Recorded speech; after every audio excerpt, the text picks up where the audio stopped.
Deep in the dust of forgotten worlds, the Earth keeps its secrets well. For centuries, explorers and scientists have dug into its layers, expecting answers. Yet what they find often raises more questions than it solves. Ancient artifacts that should not exist, ruins that defy the tools of their time, and relics that whisper of knowledge long lost. Some discoveries seem to bend the rules of history itself. Who built these enigmatic structures, and why were they aligned with the stars? How did objects crafted with impossible precision end up buried in places untouched for millennia? Each find is a puzzle piece, but the full picture remains just out of reach, shrouded in silence. In this exploration, we'll uncover 22 of the most mysterious recent archaeological discoveries, artifacts and sites that continue to challenge what we think we know about the past. So settle in, let curiosity take hold, and prepare to journey into the unknown. On a summer day in 1889, in the small town of Nampa, Idaho, a group of workmen sank a well deep into the earth. The air was dry, the soil hard-packed, and their tools dug relentlessly into layers untouched for thousands, perhaps millions of years. Then, from nearly 300 feet below the surface, something unexpected was brought to light. A tiny figure, no more than 1.5 inches tall, was pulled from the depths. It was made of baked clay, shaped unmistakably in the form of a human being. This curious object would come to be known as the Nampa Figurine. At first glance, it might seem like an ordinary artifact, the kind of handcrafted figure unearthed at countless archaeological sites. Yet the circumstances of its discovery make it profoundly different. According to reports, the figurine was encased in a compact layer of earth beneath thick deposits of clay and lava. If true, this would place the object at a geological depth far older than any known human culture, an impossibility by conventional timelines. Observers at the time described the figurine in detail: a small, crude female form with clearly marked arms, legs, and even what appeared to be clothing. The clay was hardened by fire, suggesting deliberate craftsmanship. G.F. Wright, a geologist who examined it, noted that the object was found lodged in a fragment of clay that had hardened around it, consistent with the strata from which it was drawn. For him, the evidence suggested authenticity.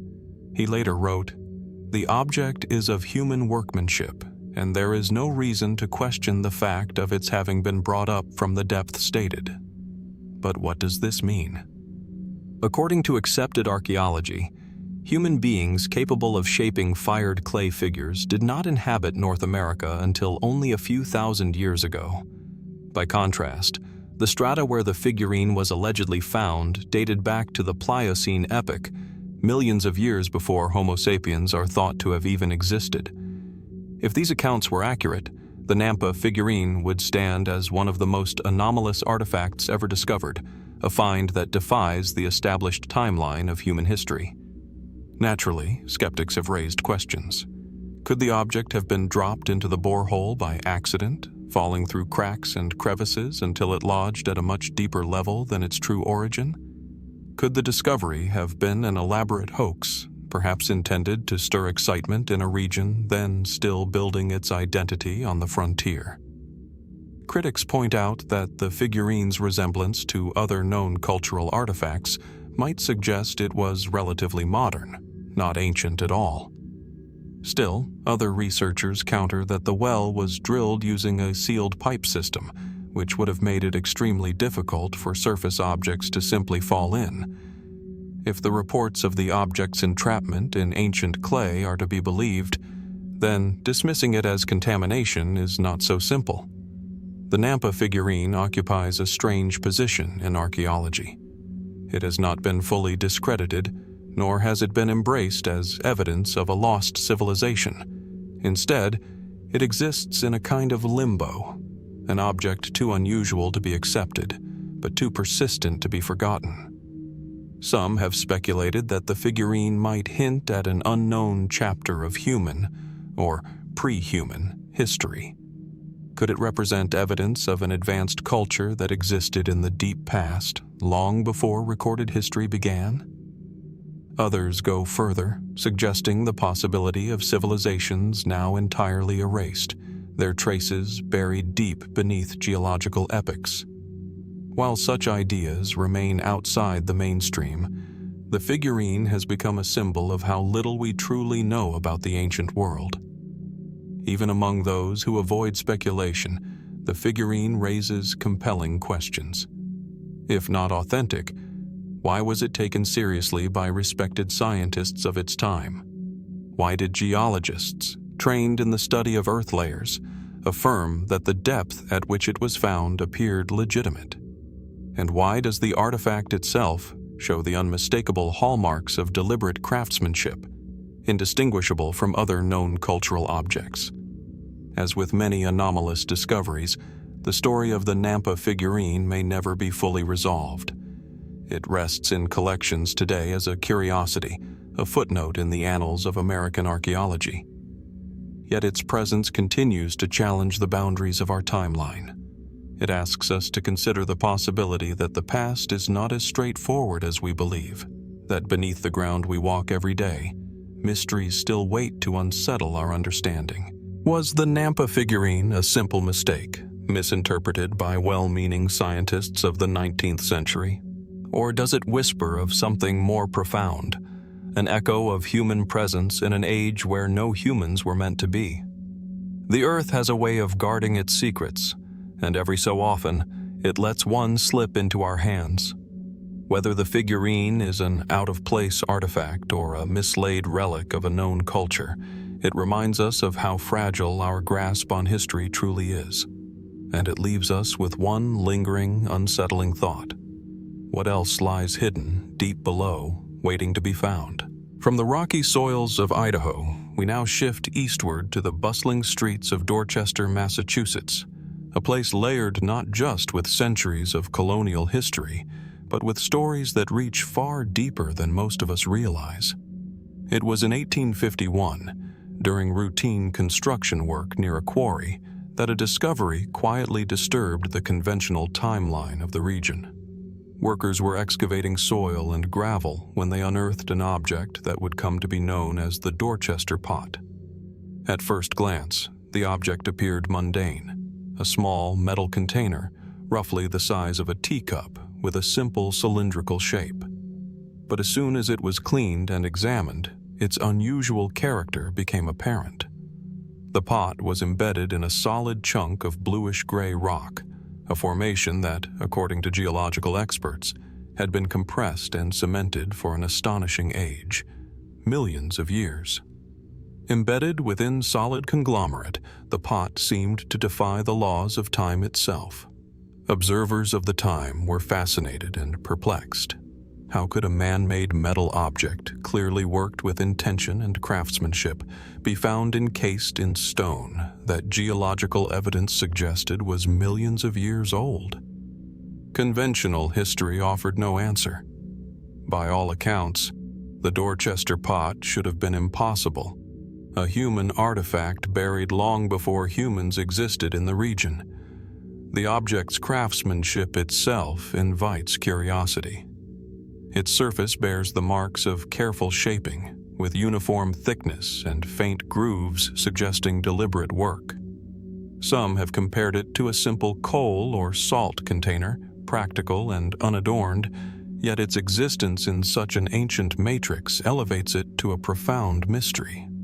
Geologists noted that the stone surrounding the object appeared naturally formed, not artificially cemented, meaning that the pot was somehow there before the rock hardened around it. Mainstream archaeology has approached the Dorchester Pot cautiously. Many scholars argue that the artifact could have been introduced into the rock much later, perhaps through cracks, fissures, or even the natural movement of the earth. Others propose that the matrix in which it was found might not be as ancient as initially believed, suggesting that soil misidentification or human error during documentation could explain the anomaly. Indeed, skeptics point out that 19th century excavation records were often less precise than modern standards would allow. Yet even with these explanations, questions remain. The discovery of a human-made metal object seemingly trapped in solid stone pushes the boundaries of plausibility. How did it come to be there? Could it have fallen from above, lodged in a crevice, and eventually become enveloped by minerals over decades, or even centuries? Or does it hint at something far more extraordinary, a fragment of history that challenges the timelines we take for granted? Speculative theories abound, each more intriguing than the last. Some suggest that the Dorchester Pot may be evidence of advanced metallurgy practiced by unknown civilizations long before recorded history. Others propose that it might be a remnant of a lost population whose knowledge and craftsmanship have vanished from the historical record. Even fringe ideas enter the discussion, hinting at possibilities of time-displaced artifacts or anomalous phenomena that science has yet to comprehend. While none of these theories have been verified, they underscore the deep unease the object evokes, an unease that grows when we confront the sheer improbability of its circumstances. Researchers have attempted to study the object in modern times, examining its metal composition, signs of corrosion, and the density of the surrounding rock.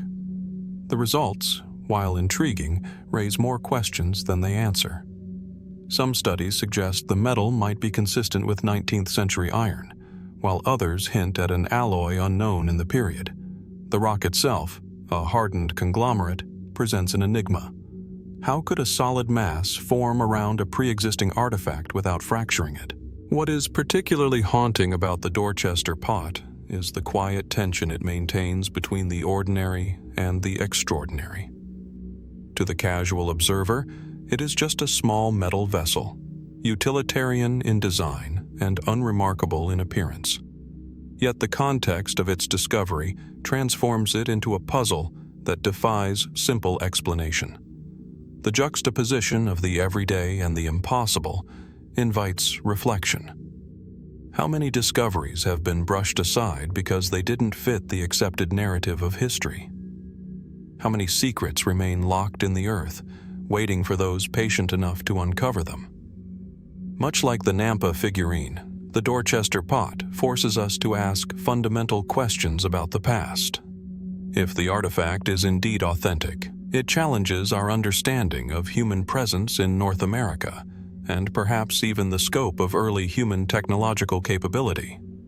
It urges us to consider that our history may be far more intricate, layered, and enigmatic than the textbooks suggest.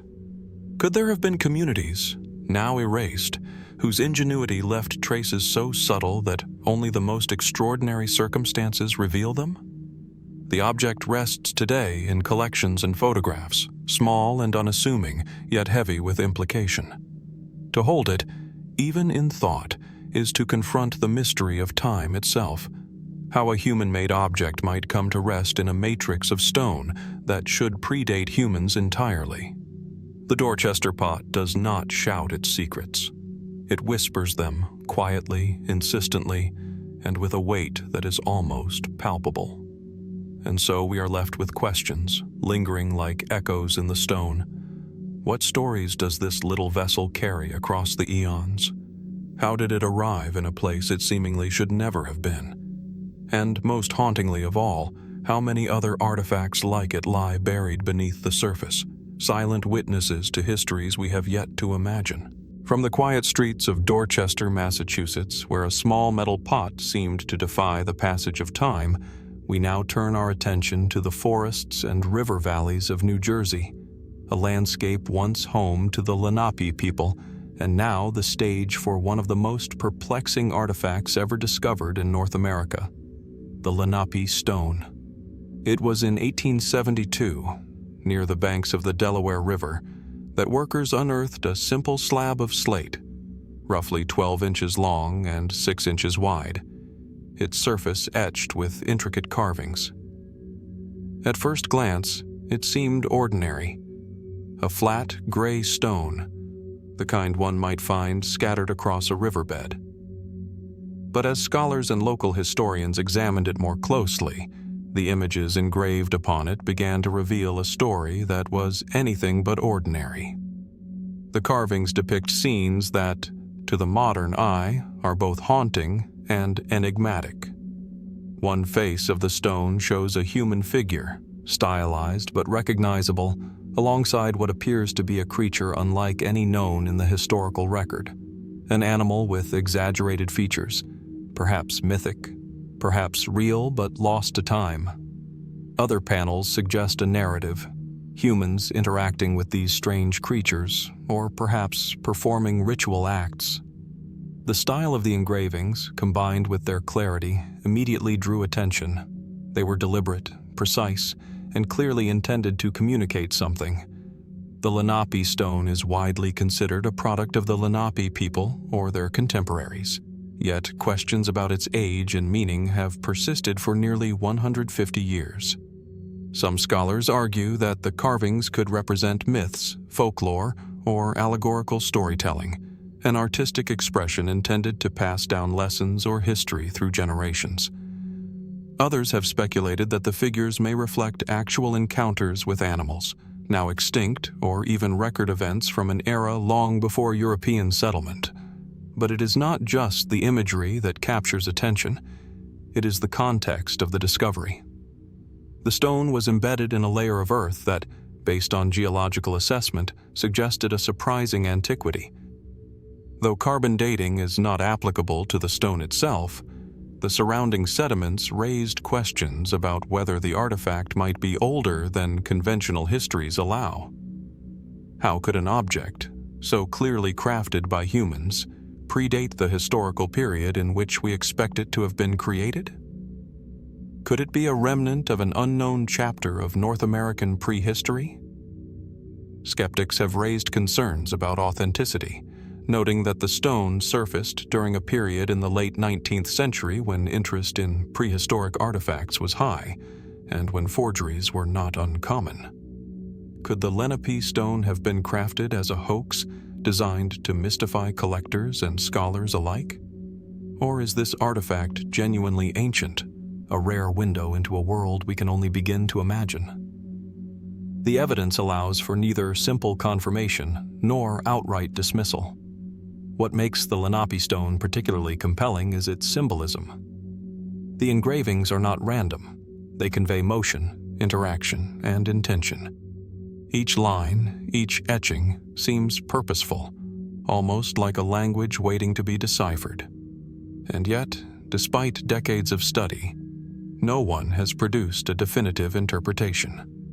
The meaning of the scenes remains elusive, a puzzle that continues to inspire both curiosity and frustration in equal measure. Some researchers have ventured further, suggesting that the stone might hold clues to knowledge that predated known civilizations in the Americas. Could these carvings reflect observations of natural phenomena, astronomical events, or encounters with creatures unfamiliar to the European colonists who later chronicled North American wildlife? Others, leaning into more speculative territory, wonder if the stone hints at a lost civilization whose records, if any existed, have long since vanished beneath the soil. Even today, the Lenape stone is quietly enigmatic. It rests in museum collections and private archives, small and unassuming, yet dense with unanswered questions. The artistry is undeniable, the imagery captivating, and the origin, at least as reported, is a riddle that refuses to resolve. Its presence raises profound questions about how much of the past remains hidden, waiting to challenge our assumptions about human history. What is perhaps most striking about the Lenape stone is its ability to unsettle without needing exaggeration. There are no miraculous claims, no sensational proclamations of advanced technology or alien contact. There is only a human hand, a carved image, and the weight of time pressing silently against our understanding. It is a quiet testament to the ingenuity, imagination, and perhaps the forgotten knowledge of those who came before us. And so, as we study the Lenape stone, we are left with a series of questions that seem to grow with every examination. Who carved these figures and why? What stories were they attempting to tell? And what truths of their world might we still fail to grasp? And most importantly, what other artifacts, still buried and unseen, might offer glimpses into chapters of human history that remain hidden beneath the surface of the familiar landscapes we take for granted? In contemplating the Lenape Stone, we confront not only the mystery of the artifact itself, but the larger mystery of history, the possibility that the story of humanity is far richer, far stranger, and far more complex than we have been taught. And while we may never answer all of these questions, the stone persists as a quiet, enduring reminder that the past is not always where we expect to find it, and that the earth still holds secrets that, if revealed, could forever alter our understanding of ourselves. From the riverbanks of New Jersey and the enigmatic slate of the Lenape Stone, our journey now carries us across the Atlantic, to the rugged hills of Mycenae in Greece, a land steeped in legend, where myths of gods and heroes intertwine with the relics of an ancient civilization. It was in 1876 that Heinrich Schliemann, an ambitious archaeologist captivated by Homeric epics, began excavating the citadel of Mycenae, seeking traces of the world described in the Iliad. And there, beneath layers of earth and centuries of history, he uncovered an artifact that would ignite imaginations and scholarly debates for generations: the Mask of Agamemnon. The mask itself is a haunting vision. Hammered from a thin sheet of gold, it preserves the facial features of a long-dead individual with startling clarity. Hollow eyes staring eternally, a prominent nose, slightly parted lips, and a strong jawline. The gold reflects light in a way that seems almost alive, giving the impression that the wearer might, at any moment, blink or speak. Schliemann believed he had found the death mask of Agamemnon, the legendary king who led the Greeks against Troy. But from the outset, the artifact posed questions that would endure far beyond the reach of legend. Found in Grave 5 of the royal shaft graves at Mycenae, the mask was part of a larger assemblage of funerary goods, ornate weapons, jewelry, and ceremonial vessels. Yet the discovery was immediately controversial. Subsequent analysis suggested that the mask predated the estimated time of the Trojan War by several centuries.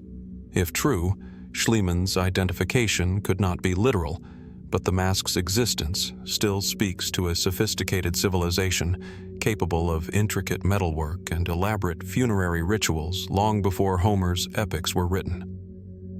What makes the Mask of Agamemnon so compelling is not merely its craftsmanship, but the questions it raises about identity, culture, and memory.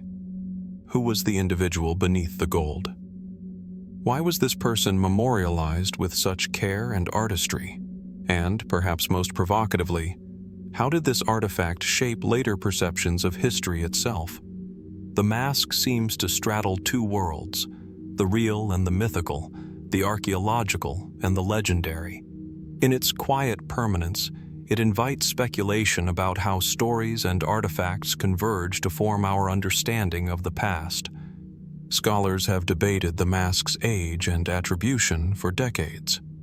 Radiocarbon dating and stratigraphic analysis place the mask in the 16th century BCE, centuries before the likely events described in Homer's Iliad. Some suggest that Schliemann, driven by his desire to link archaeology to legend, may have misidentified its owner. Others propose that the mask was intentionally crafted in a heroic style, designed to convey the grandeur of the deceased, whether king, warrior, or noble. Could it be that the mask was symbolic, representing ideals of leadership or divine favor rather than an exact likeness? Beyond questions of identity, the mask's very existence challenges assumptions about Mycenaean society. The level of technical skill required to hammer gold into such a lifelike form suggests a culture with both specialized artisans and the social organization to support them. It implies a civilization capable of valuing art, ritual, and memory in ways that echo through millennia. Yet even with this understanding, the mask retains an air of mystery, a human face immortalized in gold, staring across time, silent and inscrutable. Speculative interpretations extend further. Some have wondered whether the mask reflects ancient knowledge or aesthetic principles lost to us today, techniques that could achieve perfect symmetry and proportion without modern tools. Others propose more symbolic or even spiritual readings. The mask as a conduit between the living and the dead, a vessel meant to carry the essence of the individual into the afterlife. While these ideas remain outside mainstream archaeology, they underscore the depth of fascination the mask continues to inspire. Despite decades of scholarship, the Mask of Agamemnon refuses to yield all its secrets. Its creation, its purpose, and even its owner remain subjects of debate.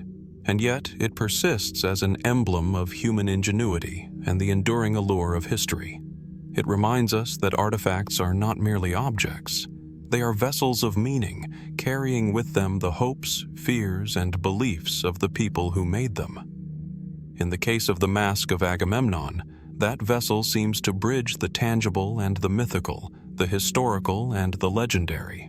As we consider the mask today, questions linger. What stories were etched into its design by the hands of artisans long gone? How much of what we call history is informed by objects like this, which blur the line between fact and legend? And perhaps most hauntingly, what other treasures, still hidden beneath the layers of time, might lie in wait, capable of reshaping our understanding of the ancient world? The Mask of Agamemnon does not offer answers so much as it offers perspective. It teaches us to look closely, to consider context, and to acknowledge the space between certainty and wonder. And in that space, we find the heart of archaeology itself. The pursuit not only of knowledge, but of connection. An attempt to understand those who came before us and the traces they left behind, whether in gold, stone, or memory. In the quiet light of a museum or the shadows of a Mycenaean grave, the mask stares back at us, both familiar and alien. It is a reminder that history is not always neat, that time can confound and conceal, and that even the most solid evidence can leave us with profound questions. And as we continue to explore the mysteries of human civilization, one cannot help but wonder who else might be waiting to be discovered, hidden beneath layers of earth and legend, ready to challenge everything we thought we knew. From the golden visage of Agamemnon in Mycenae, where myth and history intertwine in a single haunting face, our journey now moves northward, far from the Mediterranean sun, to the quiet, stone-lined halls of medieval Europe. Here lies one of the most enigmatic manuscripts ever produced, the Codex Gigas, also known as the Devil's Bible. Its sheer size alone is enough to command attention, a weighty tome that seems to defy the limits of human effort and imagination. Measuring nearly 3 feet tall, over 20 inches wide, and weighing more than 165 pounds, the Codex Gigas is a manuscript unlike any other. Bound in darkened leather, its vellum pages, made from the skins of over 160 animals, bear thousands of meticulously inscribed lines of Latin text. Illuminated letters and detailed illustrations adorn the pages, including one particularly chilling full-page image of the devil, seated in stark contrast to the surrounding biblical writings. The scale, craftsmanship, and iconography of the manuscript have fascinated scholars for centuries, prompting questions that remain largely unanswered even today. The origins of the Codex Gigas are traced to the early 13th century, most likely in the Benedictine monastery of Podlajice, in what is now the Czech Republic.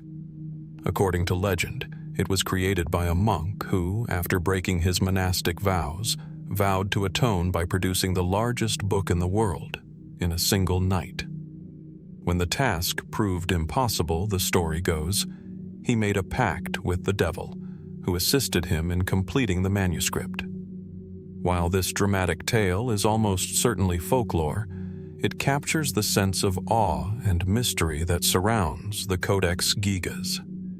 What sets the manuscript apart from other medieval texts is not just its size, but the precision and consistency of its script. Scholars who have studied the Codex note that the entire text appears to have been written by a single hand, a feat that would have required extraordinary endurance, patience, and skill. Could one person realistically have written such an immense work in a lifetime, let alone a single night? This question has fueled both academic and speculative debate for generations. The content of the Codex Gigas is equally remarkable. It contains the complete Latin Vulgate Bible, alongside historical chronicles, medical texts, and exorcism rituals. It also features unique materials not found in other contemporary manuscripts, suggesting that the author, or authors, possessed a rare and eclectic collection of knowledge. The juxtaposition of sacred scripture with depictions of the devil, as well as passages on the supernatural, has prompted some to view the manuscript as an artifact at the intersection of religion, folklore, and early medieval science. Modern researchers have examined the Codex Gigas using advanced techniques, including pigment analysis, radiocarbon dating, and digital imaging. These studies confirm the manuscript's medieval origin and the remarkable uniformity of the writing, but they do little to explain how a single scribe could have produced such a massive work alone. Could it be that multiple contributors worked meticulously in concert, leaving no discernible variation in style? Or does the manuscript represent an extraordinary, near-superhuman effort by one individual, driven by devotion or desperation? Speculation extends even further. Some have proposed that the Codex Gigas contains hidden codes or esoteric knowledge, embedded within its illustrations and textual arrangements. The full-page image of the devil, occupying a prominent place amid sacred writings, has inspired countless interpretations, from allegorical warnings to the suggestion that the manuscript was intended as a guide for summoning or controlling supernatural forces. While there is no definitive evidence for these claims, they underscore the deep sense of intrigue that the Codex continues to inspire. Equally fascinating is the manuscript's journey through history. During the 30 Years' War, it was seized by Swedish forces and transported to Stockholm, where it remains today at the National Library of Sweden. Despite its exposure to conflict, handling, and centuries of potential damage, the Codex Gigas has survived largely intact, preserving its massive form and intricate detail. Its endurance adds another layer to its mystique, an object that seems almost impervious to the ravages of time, yet still filled with mysteries that elude explanation. The Codex Gigas compels us to reflect not only on its creation, but on the broader context of human ambition and curiosity. It challenges our assumptions about what a single person or a small group can accomplish, and about the boundaries of knowledge and imagination in the medieval world. It stands as a testament to the power of human will, the allure of the unknown, and the ways in which myths and material culture can intersect in ways that continue to fascinate centuries later. As we contemplate the Codex Gigas, questions linger. Who truly created this immense manuscript, and what drove them to such extraordinary lengths? Why does it juxtapose the sacred and the sinister with such stark clarity? And what secrets, if any, might still be hidden within its thousands of pages, waiting to be deciphered by those patient and perceptive enough to look? The manuscript does not answer these questions. Instead, it preserves them, holding them in its massive weight, its carefully inscribed lines, and its haunting illustrations.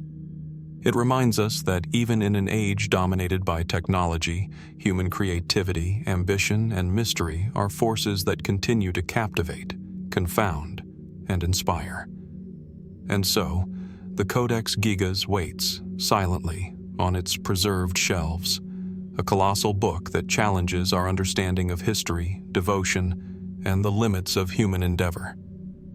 It is a reminder that some mysteries are not solved quickly, and some questions are meant to linger, urging us to wonder what else may remain hidden in the vast, shadowed corners of our past. From the massive pages of the Codex Gigas, where human ambition and meticulous craftsmanship converge into a single, overwhelming artifact, we now shift across the Atlantic to the arid, rugged landscapes of eastern California. Amid the desert scrub and salt flats of the Coso Range, a discovery was made in 1961 that would perplex scientists, collectors, and historians alike. A small, seemingly ordinary geode, one that, upon closer inspection, defied conventional explanation. The object, later known as the Coso Geode, was unearthed by 3 rock collectors searching for mineral specimens. At first glance, it appeared unremarkable, a nondescript nodule, roughly the size of a tennis ball, with a dull gray exterior encrusted in desert dust. Yet when they cut it open, the interior revealed something extraordinary. Embedded within the crystalline structure was a small metallic core. But this was no ordinary mineral inclusion. Inside the geode was a precisely formed object resembling a modern spark plug, complete with threaded metal and ceramic components, technology that, by all accounts, should not have existed in prehistoric rock formations. The find immediately raised profound questions. Geologically, geodes are thought to form over thousands, if not millions, of years. How then could a manufactured metallic object be encased within a geode, seemingly frozen in time? Did this indicate a misidentification of the rock's age, a hoax, or perhaps an unknown anomaly in natural processes?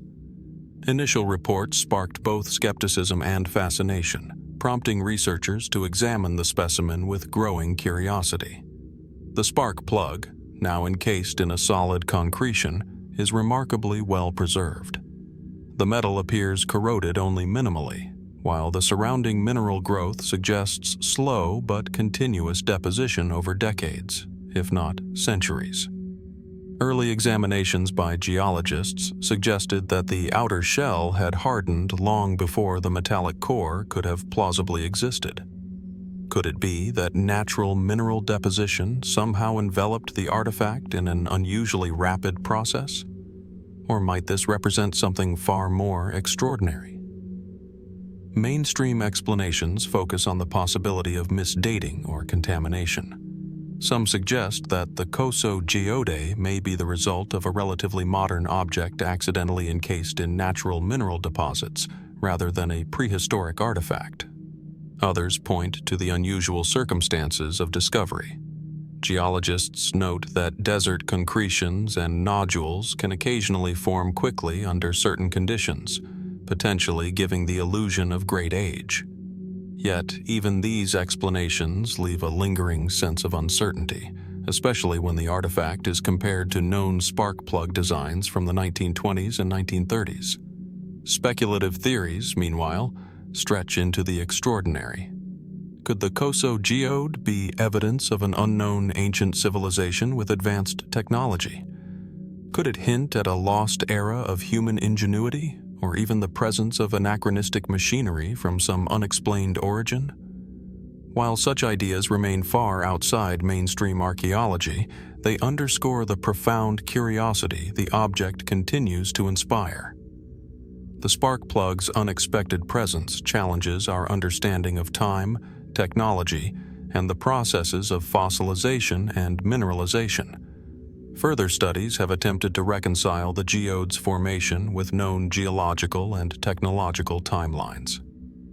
Petrographic analysis confirms that the surrounding minerals are real and naturally occurring, but they cannot fully explain how the spark plug, or any similar manufactured object, would come to be embedded within them. Some researchers propose that the geode's outer shell might be significantly younger than initially assumed, perhaps forming over decades rather than millennia. Others, however, maintain that even the fastest mineral deposition would be inconsistent with the state of preservation observed in the metallic core. What makes the Coso Geode particularly compelling is its juxtaposition of the ordinary and the inexplicable.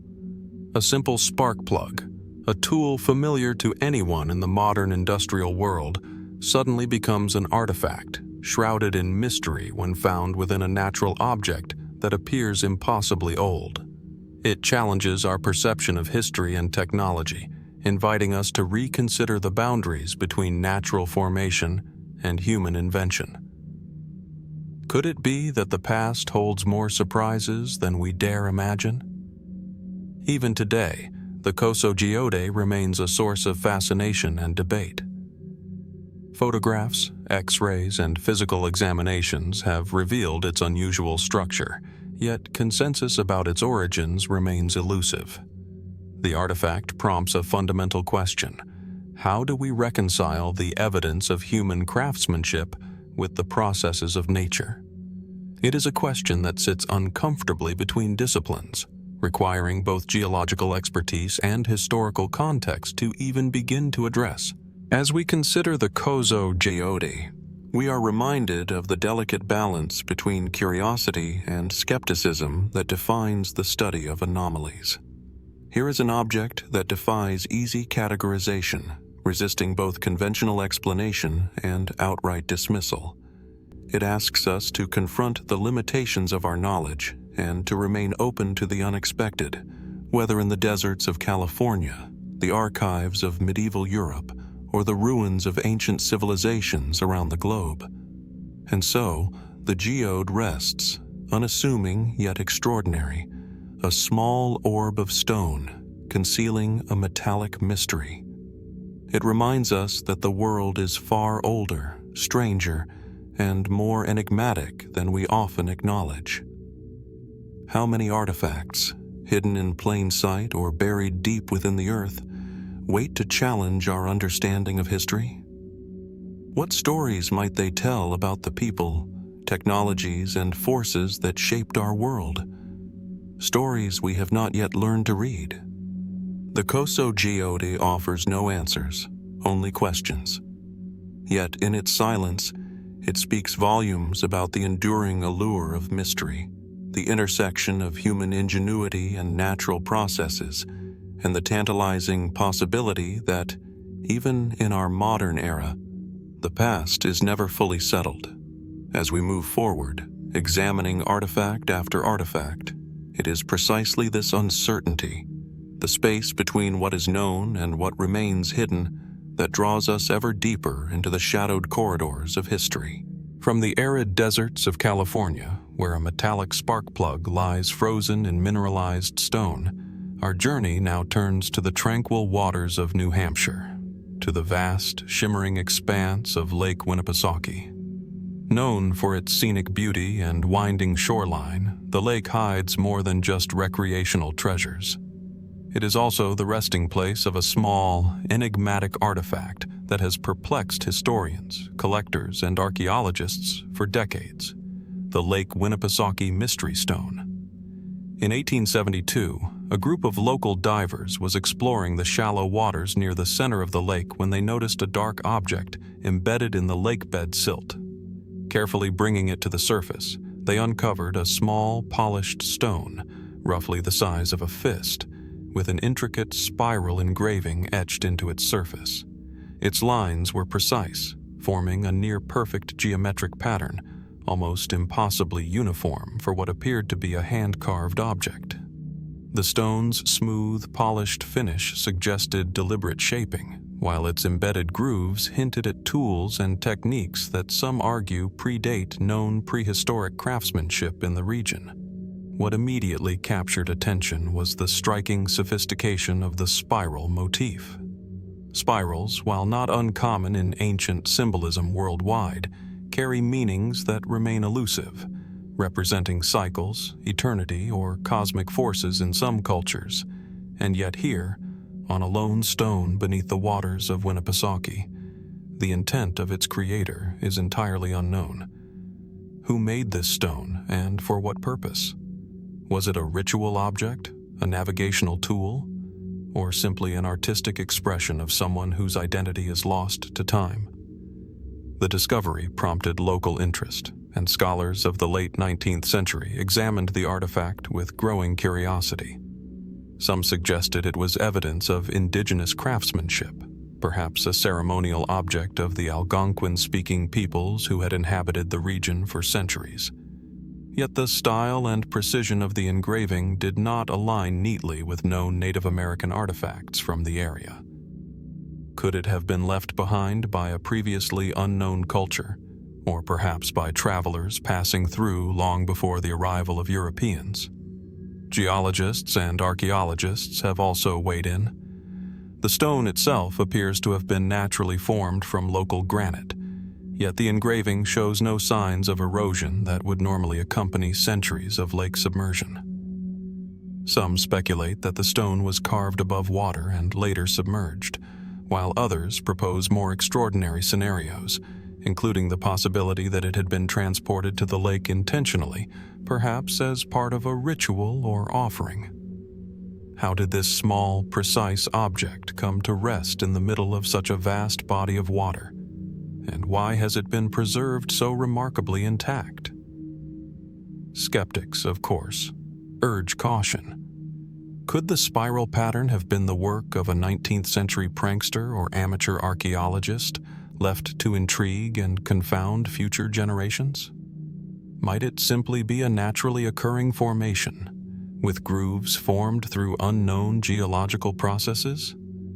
While these possibilities cannot be ruled out, they struggle to explain the combination of symmetry, polish, and placement in a remote section of the lake, far from easy access or immediate human activity. Speculative interpretations push even further. Some researchers have suggested that the stone may reflect knowledge or symbolism that predates written records in the region. Could it have been a teaching tool, a marker, or even part of a system for tracking celestial or seasonal events? Others, venturing into more mysterious territory, ponder whether the stone might be a remnant of an unknown advanced culture, now lost to time, whose traces remain scattered and subtle across the landscape. While these ideas are far from mainstream, they speak to the profound sense of wonder the object inspires. The Lake Winnipesaukee Mystery Stone also raises broader questions about human interaction with the environment. The deliberate choice to shape, transport, or place such an object in a lake bed suggests an awareness of space, permanence, and ritual significance. Even a small artifact can hint at a worldview, a culture, or a set of intentions that stretches beyond immediate utility. In this sense, the stone serves as both a tangible object and an invitation, a silent testament to ingenuity and intent, waiting to be interpreted by those willing to look closely. Despite decades of examination, the artifact remains largely unexplained. Its exact age is unknown, its creator unidentified, and its purpose speculative.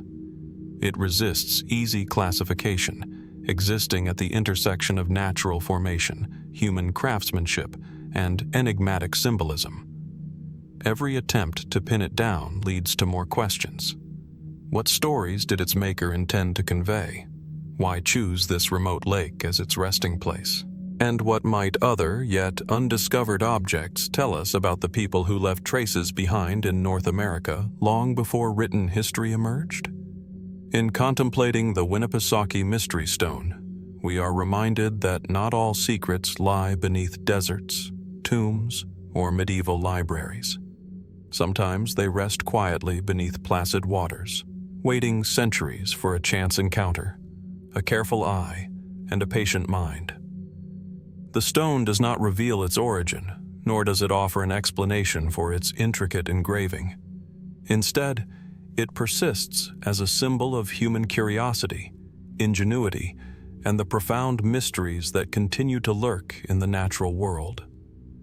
As we reflect on this small but remarkable artifact, one cannot help but wonder how many other objects remain hidden in lakes, rivers, and forests, silently preserving the intentions, artistry, and knowledge of those who came before us. And what truths, if uncovered, might challenge our understanding of human history, technology, and the many cultures that have shaped the world.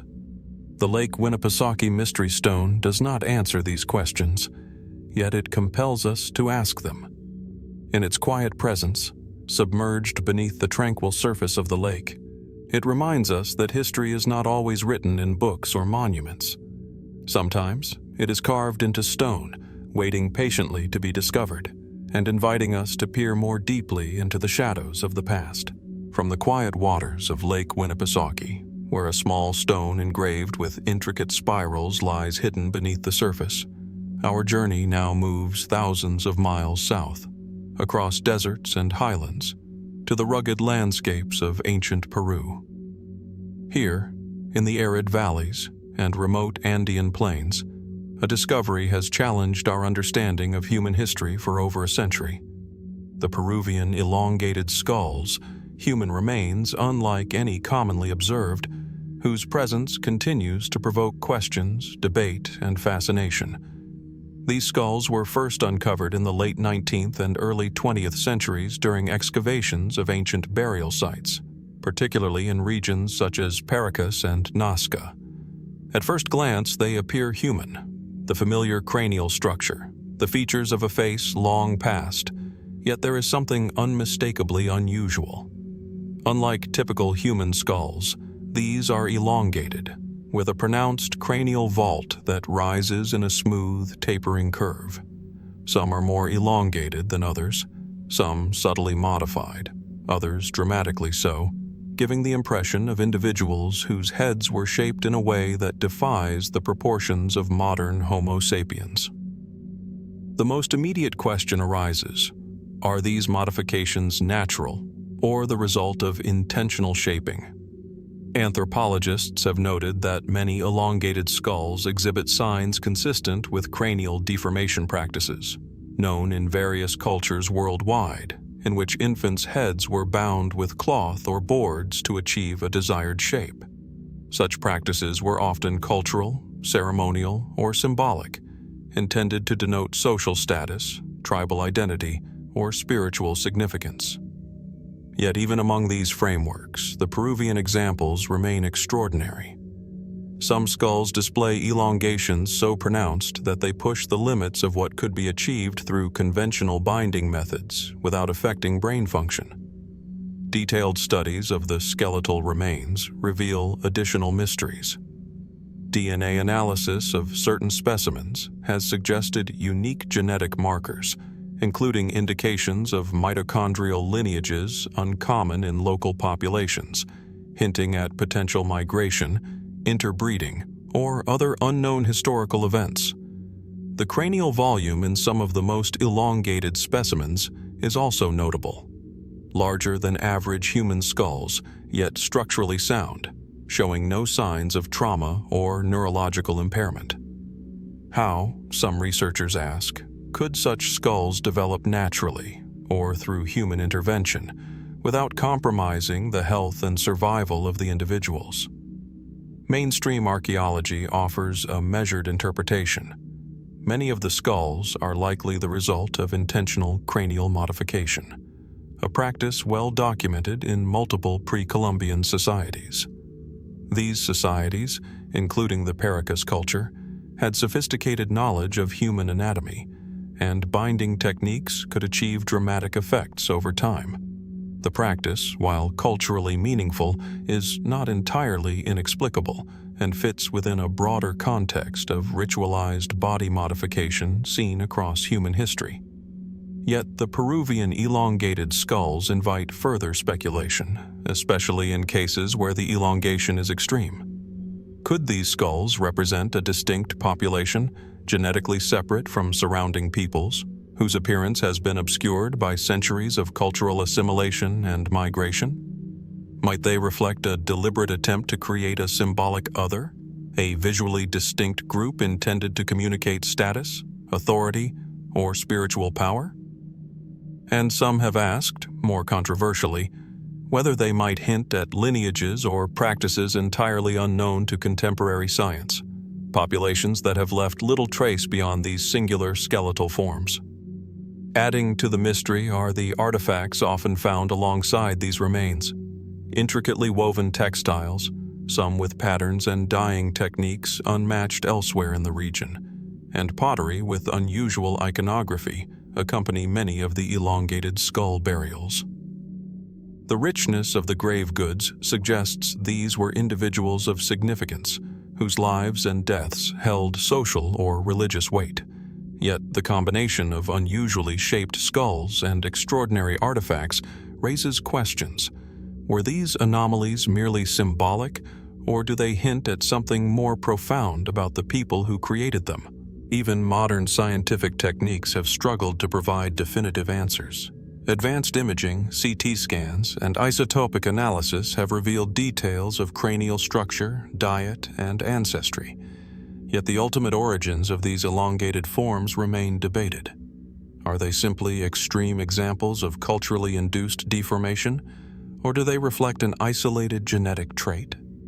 And if the latter is true, what does that suggest about human migration, adaptation, and diversity in ancient Peru? The most provocative questions emerge when one considers the global context. Similar cranial elongation practices have been documented in distant cultures. In Africa, Europe, and Asia, communities bound infant heads to create a socially desirable shape.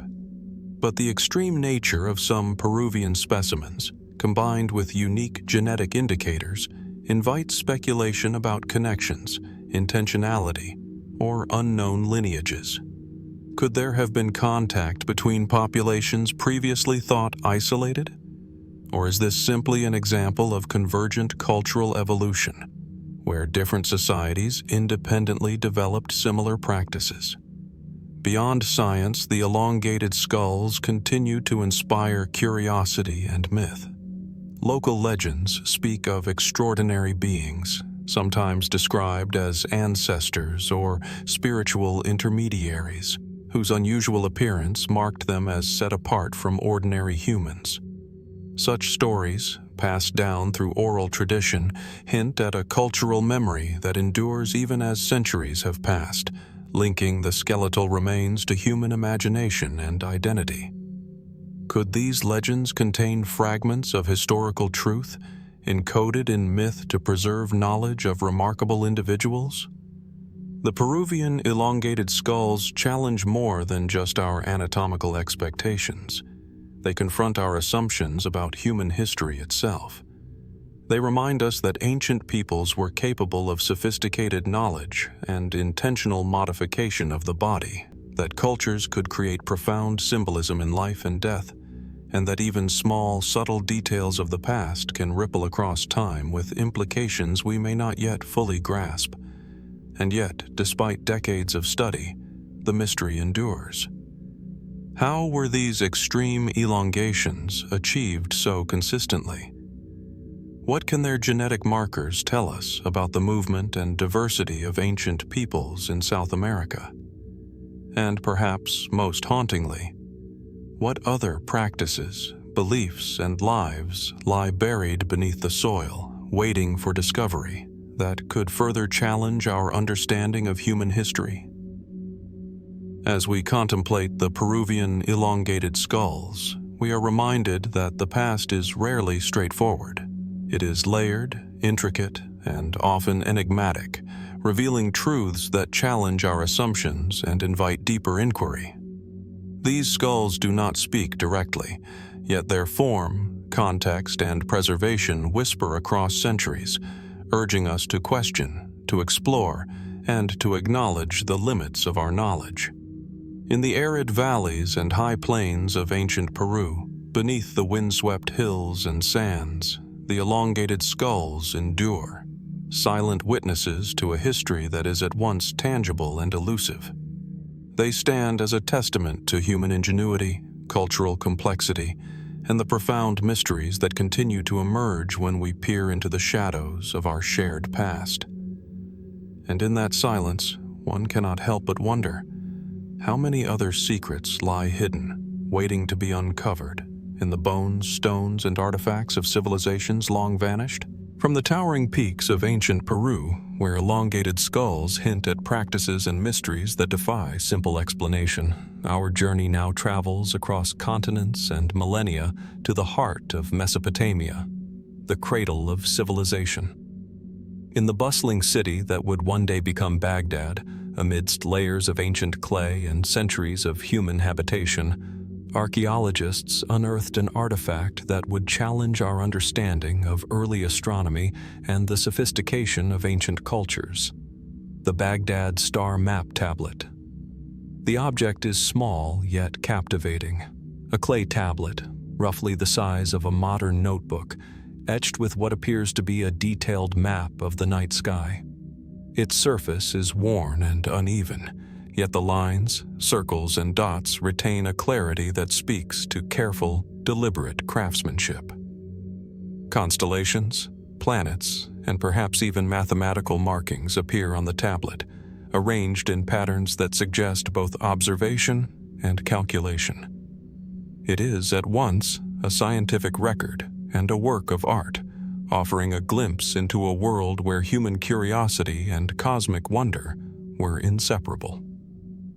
Discovered in the mid-20th century during an excavation near the banks of the Tigris River, the tablet has been carbon dated to approximately the 6th century BCE, placing it within the Neo-Babylonian era, a time when Babylonian scholars were renowned for their astronomical observations.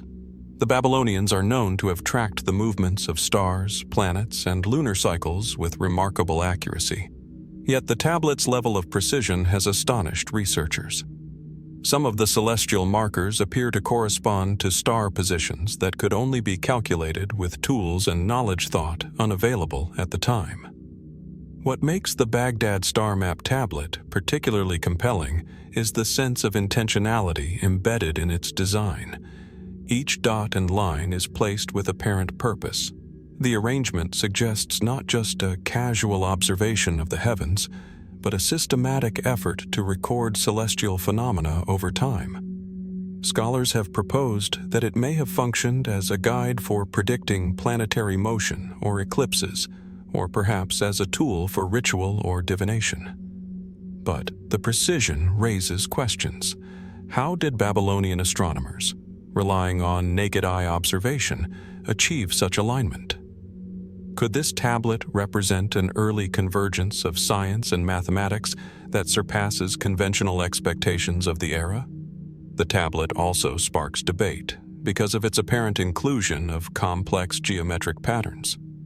Some researchers suggest these may correspond to advanced calculations, perhaps indicating knowledge of angular measurement or even trigonometric principles centuries before they were formally documented. Others propose that the markings may encode symbolic or religious information, blending practical astronomy with cosmology and mythology. In Mesopotamian culture, celestial phenomena were closely tied to the movements of gods and the fates of kings. The stars were not simply points of light, but instruments of divine communication. Could this tablet represent a rare intersection of science, spirituality, and societal power, encoded in clay for centuries to preserve? Skeptics caution against overinterpretation. It is possible, they argue, that the apparent sophistication is coincidental, a result of human pattern recognition applied to irregular markings. Yet the tablet's detailed arrangement, combined with other Babylonian records, suggests a deliberate attempt to map the heavens with methodical care. This duality, the interplay between skepticism and wonder, lies at the heart of the artifact's enduring intrigue. Speculative interpretations stretch even further. Some have suggested that the tablet's precise markings hint at knowledge lost to modern historians, evidence of advanced astronomical techniques or observational methods that were never passed down. Others speculate that the Babylonians may have inherited astronomical insights from a now-lost civilization, a precursor whose influence survives only in scattered artifacts like this tablet. While such ideas remain conjectural, they underscore the profound impact of the artifact. It challenges assumptions about the limits of ancient science and invites reconsideration of what early societies knew about the cosmos. The context of the tablet's discovery adds another layer of mystery. Found among everyday objects, pottery fragments, and remnants of clay tablets used for administrative purposes, the star map seems almost accidental in its preservation. Yet its survival has provided a bridge to the past, a rare lens through which we can glimpse the intellectual endeavors of Babylonian scholars. What other knowledge, encoded in fragile clay or overlooked records, might have been lost to the ravages of time? And what does the existence of such a sophisticated artifact tell us about the ambitions and capabilities of human civilizations thousands of years ago? The Baghdad Star Map tablet also invites reflection on the nature of human curiosity itself. It represents a desire to understand the universe, to map what is vast and unknowable, and to make sense of the heavens in a way that is both practical and symbolic. The effort, care, and skill invested in a simple clay tablet reveal a society deeply engaged with the cosmos, one that observed, recorded, and perhaps even predicted celestial phenomena with a precision that continues to surprise modern scholars. Even today, the tablet sparks questions as profound as they are unresolved. How accurate were the observations recorded upon it, and what tools or methods did its creators use to achieve such results? Were the markings purely astronomical, or did they carry symbolic or ritual significance that has been lost to history? And most intriguingly, what other artifacts, still buried beneath Mesopotamian soil or scattered across the ancient world, might reveal that the story of human knowledge is far older and more complex than we currently understand? In contemplating the Baghdad Star Map tablet, we are reminded that the pursuit of understanding is a constant across time. Ancient astronomers, like those in Babylon, sought to chart the unknown, to bring order to the night sky, and to use their observations to navigate both the world around them and the forces beyond human comprehension. The tablet does not provide direct answers. Instead, it preserves questions, offering a tantalizing glimpse into the ambitions, intellect, and imagination of a civilization that thrived millennia before our own. As we examine the lines and dots etched into the fragile clay, it becomes clear that the Babylonian sky was not merely observed but carefully interpreted, recorded, and transmitted. And yet, despite all the knowledge it represents, the tablet leaves us with more mysteries than solutions, reminding us that even the most advanced records of the past can be incomplete, enigmatic, and endlessly fascinating. What truths about human ingenuity, astronomical knowledge, and the transfer of information across generations might remain hidden, waiting for those patient enough to look closely and thoughtfully at the artifacts that survive? The Baghdad Star Map tablet endures, silent but eloquent, a testament to curiosity, precision, and the desire to make sense of the vast universe above. It challenges us to consider the depth of human knowledge, the ingenuity of early civilizations, and the enduring mysteries that lie hidden in plain sight, awaiting discovery. In its subtle lines and meticulous dots, we glimpse the ambition of those who looked to the heavens long before telescopes or modern mathematics, and we are invited to wonder what else remains uncharted, unrecorded, and waiting to astonish us in the quiet corners of history. In the heart of Sichuan Province, China, lies a landscape of rolling plains punctuated by gentle hills and winding rivers. It is here, near the city of Guanghan, that one of the most enigmatic archaeological discoveries of the 20th century emerged, a discovery that has confounded historians, anthropologists, and archaeologists for decades. The Sanxingdui Masks, with their hauntingly exaggerated features and otherworldly presence, seem to peer across the centuries, defying easy explanation and inviting us into a world both familiar and alien. The site itself, initially overlooked, was brought to prominence in 1929 when a local farmer stumbled upon fragments of jade and pottery while working his fields. Yet it wasn't until the 1980s that extensive excavations would reveal the true scale of what lay beneath the soil. Two large sacrificial pits, meticulously arranged, contained thousands of artifacts, among which the masks stand out as the most striking and perplexing. Made primarily of bronze, some towering over 2 meters high, these masks possess features that seem almost exaggerated beyond the boundaries of human anatomy. Oversized eyes, flared nostrils, and wide, curling mouths. Their craftsmanship is sophisticated, revealing an artistic skill and a cultural vision that is remarkably advanced for their time, dating roughly to 1200 to 1000 BCE. As you imagine standing before these colossal masks, one cannot help but feel a quiet awe, a sense that these objects were created not merely for decoration or ritual, but for something deeper, something that perhaps connected the people of Sanxingdui to forces or ideas we cannot fully comprehend today. The eyes, in particular, are mesmerizing, bulging, almond-shaped, and intensely focused, as if they are meant to see beyond the physical world. Scholars have speculated that they might represent gods, ancestors, or spiritual guardians. Yet no written records from the culture have survived to tell us their true purpose, leaving us to rely on inference, imagination, and careful study. One theory proposes that the masks were part of a complex religious practice. The elaborate design, the sheer scale of the artifacts, and their placement in sacrificial pits suggest a society deeply invested in ritual and spiritual life. Perhaps the masks were worn or displayed during ceremonies designed to communicate with supernatural entities or to protect the community from unseen dangers. Bronze, a precious material, would have required significant resources and technical knowledge, indicating that these rituals were of immense importance and likely reserved for the elite or priestly class. Yet, as compelling as these explanations are, they do not fully account for the strangeness of the masks. Some features, like the exaggerated eyes and sharp, almost alien-like facial contours, have led researchers to ponder more speculative possibilities.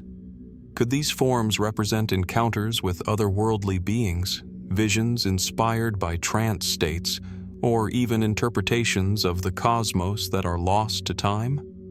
The masks' uncanny resemblance to depictions of otherworldly faces in unrelated cultures around the world, ancient depictions from Mesopotamia, Mesoamerica, and the Pacific Islands, raises questions that conventional archaeology struggles to answer. Are these similarities coincidental, or could there have been cross-cultural exchanges far earlier and more extensive than we have evidence for? Adding to the mystery, the Sanxingdui civilization appears to have disappeared suddenly.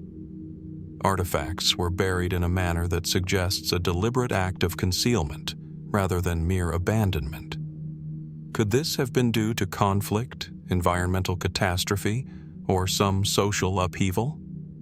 Or were these masks, along with other treasures, intentionally interred as part of a grand ritual meant to honor deities, ancestors, or forces unknown to us?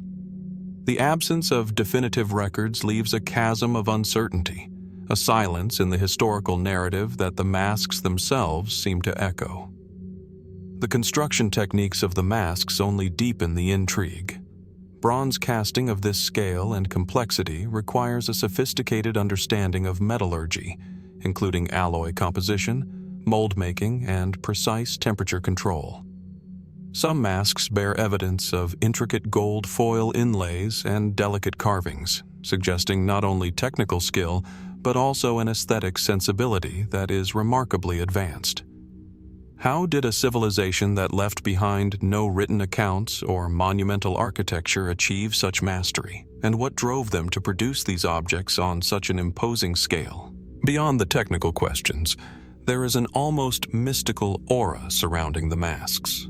The forms, with their exaggerated features and expressive lines, seem to convey emotion, power, and even presence.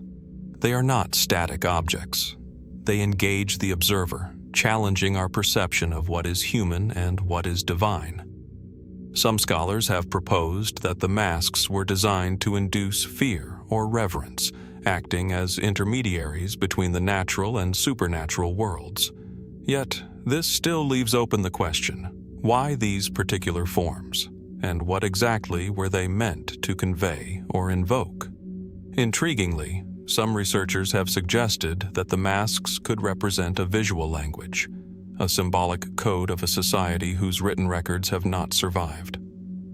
Perhaps the exaggerated features were not mere artistic flourish, but encoded meanings, a language of the eyes, noses, and mouths, communicating spiritual truths or societal hierarchies in a way that modern observers struggle to decipher. Could each contour, each curve, each exaggerated feature have a specific significance, a message lost to the millennia? As one stands in the presence of these artifacts, it becomes clear that the Sanxingdui Masks occupy a liminal space between history and imagination. They are at once tangible remnants of a real, vibrant culture and enigmatic artifacts that defy full comprehension. The lack of context only amplifies their power, drawing us to ask questions that we cannot yet answer. How did this civilization develop such unique artistry? What motivated them to create objects that are so profoundly expressive, so extraordinarily crafted, yet so mysteriously silent in meaning? In the quiet contemplation of these bronze faces, one cannot help but feel a connection across time, a fleeting glimpse into a world that existed thousands of years before us, a civilization that engaged with forces, ideas, and perhaps experiences that remain elusive. The masks serve as a reminder that human history is not a linear narrative of discovery and understanding, but a tapestry interwoven with mysteries that endure. And so, the Sanxingdui Masks remain an open question, an invitation to wonder. Do they speak of gods long forgotten, ancestors revered, or visions beyond human comprehension? Or do they simply reflect the boundless creativity and complexity of a society that flourished in the fertile plains of Sichuan long before the advent of recorded history? We may never know. Yet, as the shadows play across their bronze faces and the wind whispers through the excavation site, we are left with a profound sense of curiosity and the lingering thought that some mysteries are not meant to be fully solved, but to inspire reflection and awe in those who encounter them. Nestled in the rolling hills near the small town of Aiud, Romania, lies a quiet countryside where the whispers of history seem to linger in the misty morning air. It was here, in 1974, that a discovery occurred so unassuming at first glance that many might have walked past it without notice. A piece of metal, partially buried in layers of clay and sediment, shaped like a wedge, simple yet oddly precise. Known today as the Wedge of Aiud, this small metallic artifact has since become a subject of fascination and debate, drawing both scientific scrutiny and speculation about its origins. The wedge itself measures approximately 7.5 centimeters in length and 2.8 centimeters in width, tapering to a sharp edge. At first glance, it seems ordinary, an object that could be a fragment of some ancient tool. Yet, analysis reveals a composition that is anything but ordinary. Tests conducted on the metal show a high content of aluminum, combined with traces of other metals that are consistent with a type of alloy unfamiliar in known historical contexts of the region. Aluminum, in particular, is notable for its resistance to corrosion, and yet the wedge was found in soil layers that suggest it had been buried for thousands of years. How could such a metal artifact survive in a pre-industrial environment, long before the extraction and processing of aluminum became commonplace in the modern era? The circumstances of its discovery add another layer of intrigue. Farmers digging near the Moorish River unearthed the wedge alongside other objects, including a mastodon skeleton, suggesting a temporal anomaly. Could the wedge have existed in a prehistoric context, or had it been deposited there more recently through natural or human activity? Radiometric dating of the sediment places the layer in which the wedge was found at roughly 400,000 years old, a period that predates modern humans and challenges conventional understanding of metallurgical history. If the wedge is indeed as old as the sediment suggests, who could have forged such an object, and for what purpose? Mainstream archaeology often interprets anomalous finds like the Wedge of Aiud with cautious skepticism. Some argue that it may be a modern object that somehow became embedded in ancient layers through soil displacement or river sediment transport. Yet the physical characteristics of the wedge, its precise angles, smooth surfaces, and composition, do not entirely align with typical artifacts from any known civilization of the region. Its durability, resistance to corrosion, and lack of identifiable tool marks complicate the narrative further, leaving open questions about its origin and manufacture. The wedge has drawn comparisons to other unexplained metallic objects, sometimes referred to as out-of-place artifacts, that challenge the conventional timeline of technological development. Could it have been a simple tool, a ceremonial object, or even a fragment of a device whose purpose we can only guess at? Its unassuming shape, combined with the enduring mystery of its provenance, invites speculation about advanced knowledge or technology in prehistoric times, a civilization or intelligence whose traces have otherwise been lost to history. Some fringe theories suggest the Wedge of Aiud could be evidence of a more extraordinary origin. Could it be a relic of ancient visitors, humans or otherwise, who possessed knowledge of metallurgy far ahead of their time? Could it represent a lost technology, now forgotten, that once existed on Earth? While these ideas remain speculative, they underscore the enigmatic nature of the artifact. It resists simple classification and challenges the assumptions of archaeologists and historians alike. Scientific studies have sought to provide clarity. Microscopic examination of the wedge reveals a crystalline structure indicative of aluminum that has been subjected to significant pressure, possibly forged or cast, rather than a naturally occurring nugget.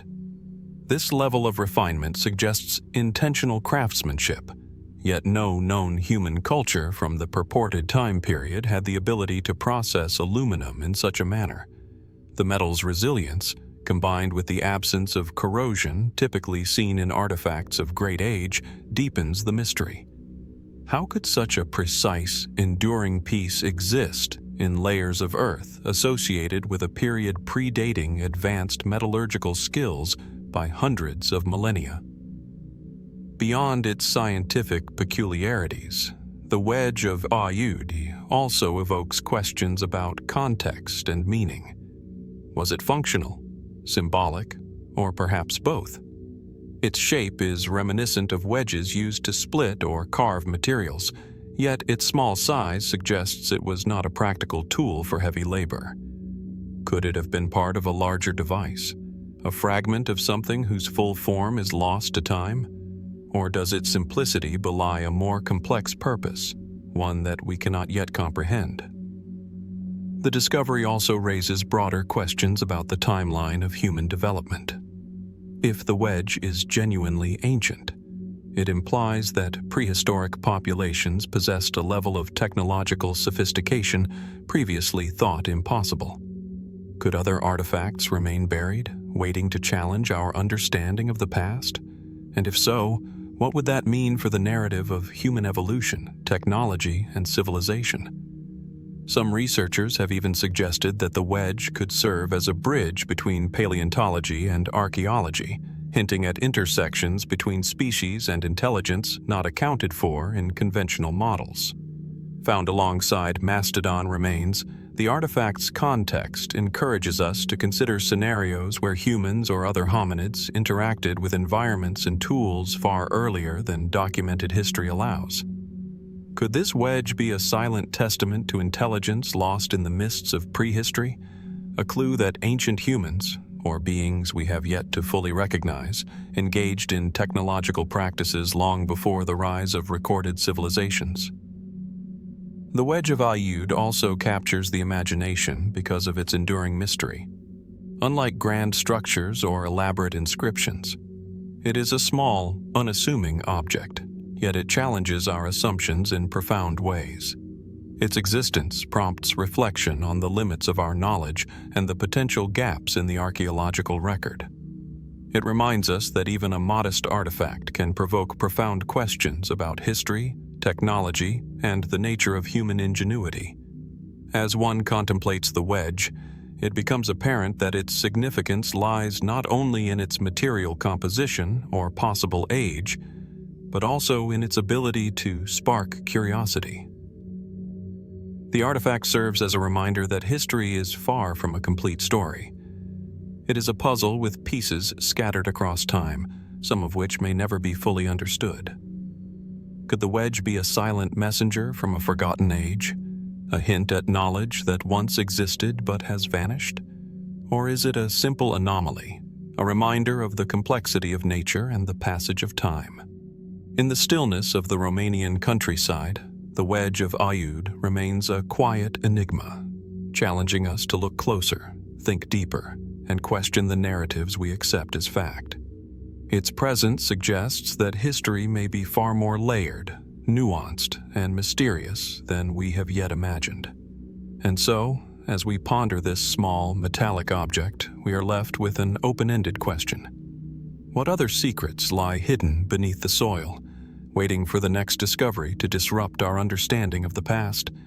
And what might the wedge itself still reveal if we only knew how to read its silent story? In the quiet marshlands of Denmark, near the village of Trundholm, a small, unassuming artifact was unearthed in 1902 that would captivate the world of archaeology and continue to inspire awe over a century later. Known as the Trundholm Sun Chariot, this intricate bronze and gold sculpture is a testament to the ingenuity, artistic vision, and spiritual life of the Nordic Bronze Age, around 1400 BCE. At first glance, it is a delicate, almost whimsical object. A horse, finely wrought in bronze, pulling a large gilded disc along a small set of wheels. Yet the more one studies it, the more questions arise about its purpose, meaning, and the culture that created it. The chariot itself is small, measuring just over 50 centimeters in length, yet its craftsmanship is precise and remarkably sophisticated. The bronze horse, poised as if in mid-stride, conveys motion and grace. The disc it pulls, shimmering with gold leaf on one side, represents the sun in a way that is both symbolic and enigmatic. The wheels are carefully designed, functional, and suggest that the piece may have been set in motion, possibly rotated to mimic the journey of the sun across the sky. But why this design? What did the people who created it hope to convey or achieve through this miniature cosmic tableau? Mainstream archaeological interpretations suggest that the sun chariot reflects the solar worship prevalent in Bronze Age Scandinavia. The gilded disc is widely believed to symbolize the sun, its journey across the sky mirrored by the horse's motion, connecting earthly life to celestial rhythms. In this context, the chariot could have served as a ritual object, used in ceremonies to honor the sun or invoke its life-giving power. Such symbolism aligns with other artifacts from the era, depictions of solar motifs on rock carvings, weapons, and ceremonial items, highlighting the sun's central role in Bronze Age cosmology. Yet, despite these explanations, the sun chariot continues to inspire questions that conventional interpretations cannot fully answer. For one, the level of craftsmanship, especially in the gilding, suggests that the object was not merely functional, but also intended to impress and perhaps to convey profound spiritual meaning. Could it have been a teaching tool, illustrating the movement of celestial bodies for the elite or priestly class? Or was it an object of worship in its own right, embodying the sun's power and presence in a tangible form? The possibilities are tantalizing, and each raises further mysteries about the worldview of the Nordic Bronze Age. Some researchers have speculated that the sun chariot may encode more than spiritual symbolism. It may contain astronomical knowledge. The disc's two-sided design, with one side gilded and the other left dark, could reflect the duality of day and night or the seasonal cycles. Could the artifact have been a primitive calendar, tracking the sun's path, solstices, or equinoxes? If so, it would imply a level of astronomical awareness that challenges our assumptions about Bronze Age societies and their understanding of the cosmos. Adding to the mystery is the context of the discovery. Buried in a peat bog, the chariot was remarkably well preserved, yet no written records accompany it, leaving its story to be interpreted solely through its form and craftsmanship. The bog's environment, acidic and low in oxygen, preserved delicate details that might otherwise have been lost, but it also raises questions about why it was deposited there. Was it a votive offering, placed as a gift to the gods or spirits? Or was it hidden for safekeeping during a period of unrest? The absence of definitive answers deepens the allure of the artifact. Some fringe theories have even suggested that the sun chariot represents a more literal understanding of celestial mechanics, a visual depiction of a solar deity's daily journey across the sky. Could the horse itself symbolize a divine being guiding the sun along its path, bridging the heavens and the earth in a dynamic, moving tableau? While speculative, these interpretations underscore the chariot's ability to provoke wonder and curiosity, revealing the profound human impulse to understand and interact with the cosmos. Scientific analyses of the sun chariot have revealed further enigmas. The bronze horse was cast using techniques that suggest a sophisticated knowledge of metallurgy, and the gold leaf applied to the disc is extremely thin, requiring delicate skill to adhere without tearing. The wheels, small and functional, indicate that the artifact could have been rolled along a surface, perhaps to simulate motion in rituals or demonstrations. This combination of technical expertise, artistic sensibility, and symbolic complexity suggests a culture deeply engaged with both the physical and spiritual realms, yet whose broader beliefs remain largely mysterious to us. The sun chariot also invites reflection on the universality of solar worship. Across the ancient world, from Egypt to Mesoamerica, the sun occupied a central place in myth, ritual, and daily life. Could the Trundholm sun chariot be part of this wider human tendency to embody celestial phenomena in art and ritual? Or does it represent a uniquely Nordic vision of the cosmos, a localized expression of universal questions about time, light, and the cycles of life? Each perspective enriches our understanding while leaving critical gaps unexplained. As one contemplates the chariot, it becomes clear that its significance extends beyond its physical beauty. It challenges us to consider the Bronze Age mind, to imagine how people conceptualized the heavens, the divine, and their place in the natural order. The artifact's small size belies the vastness of the ideas it may contain, a reminder that even the most modest objects can carry profound meaning and enduring mystery. Ultimately, the Trundholm sun chariot stands as both a testament to human creativity and a puzzle without a definitive solution. We can admire its artistry, study its form, and propose interpretations, yet its full significance remains just beyond our grasp.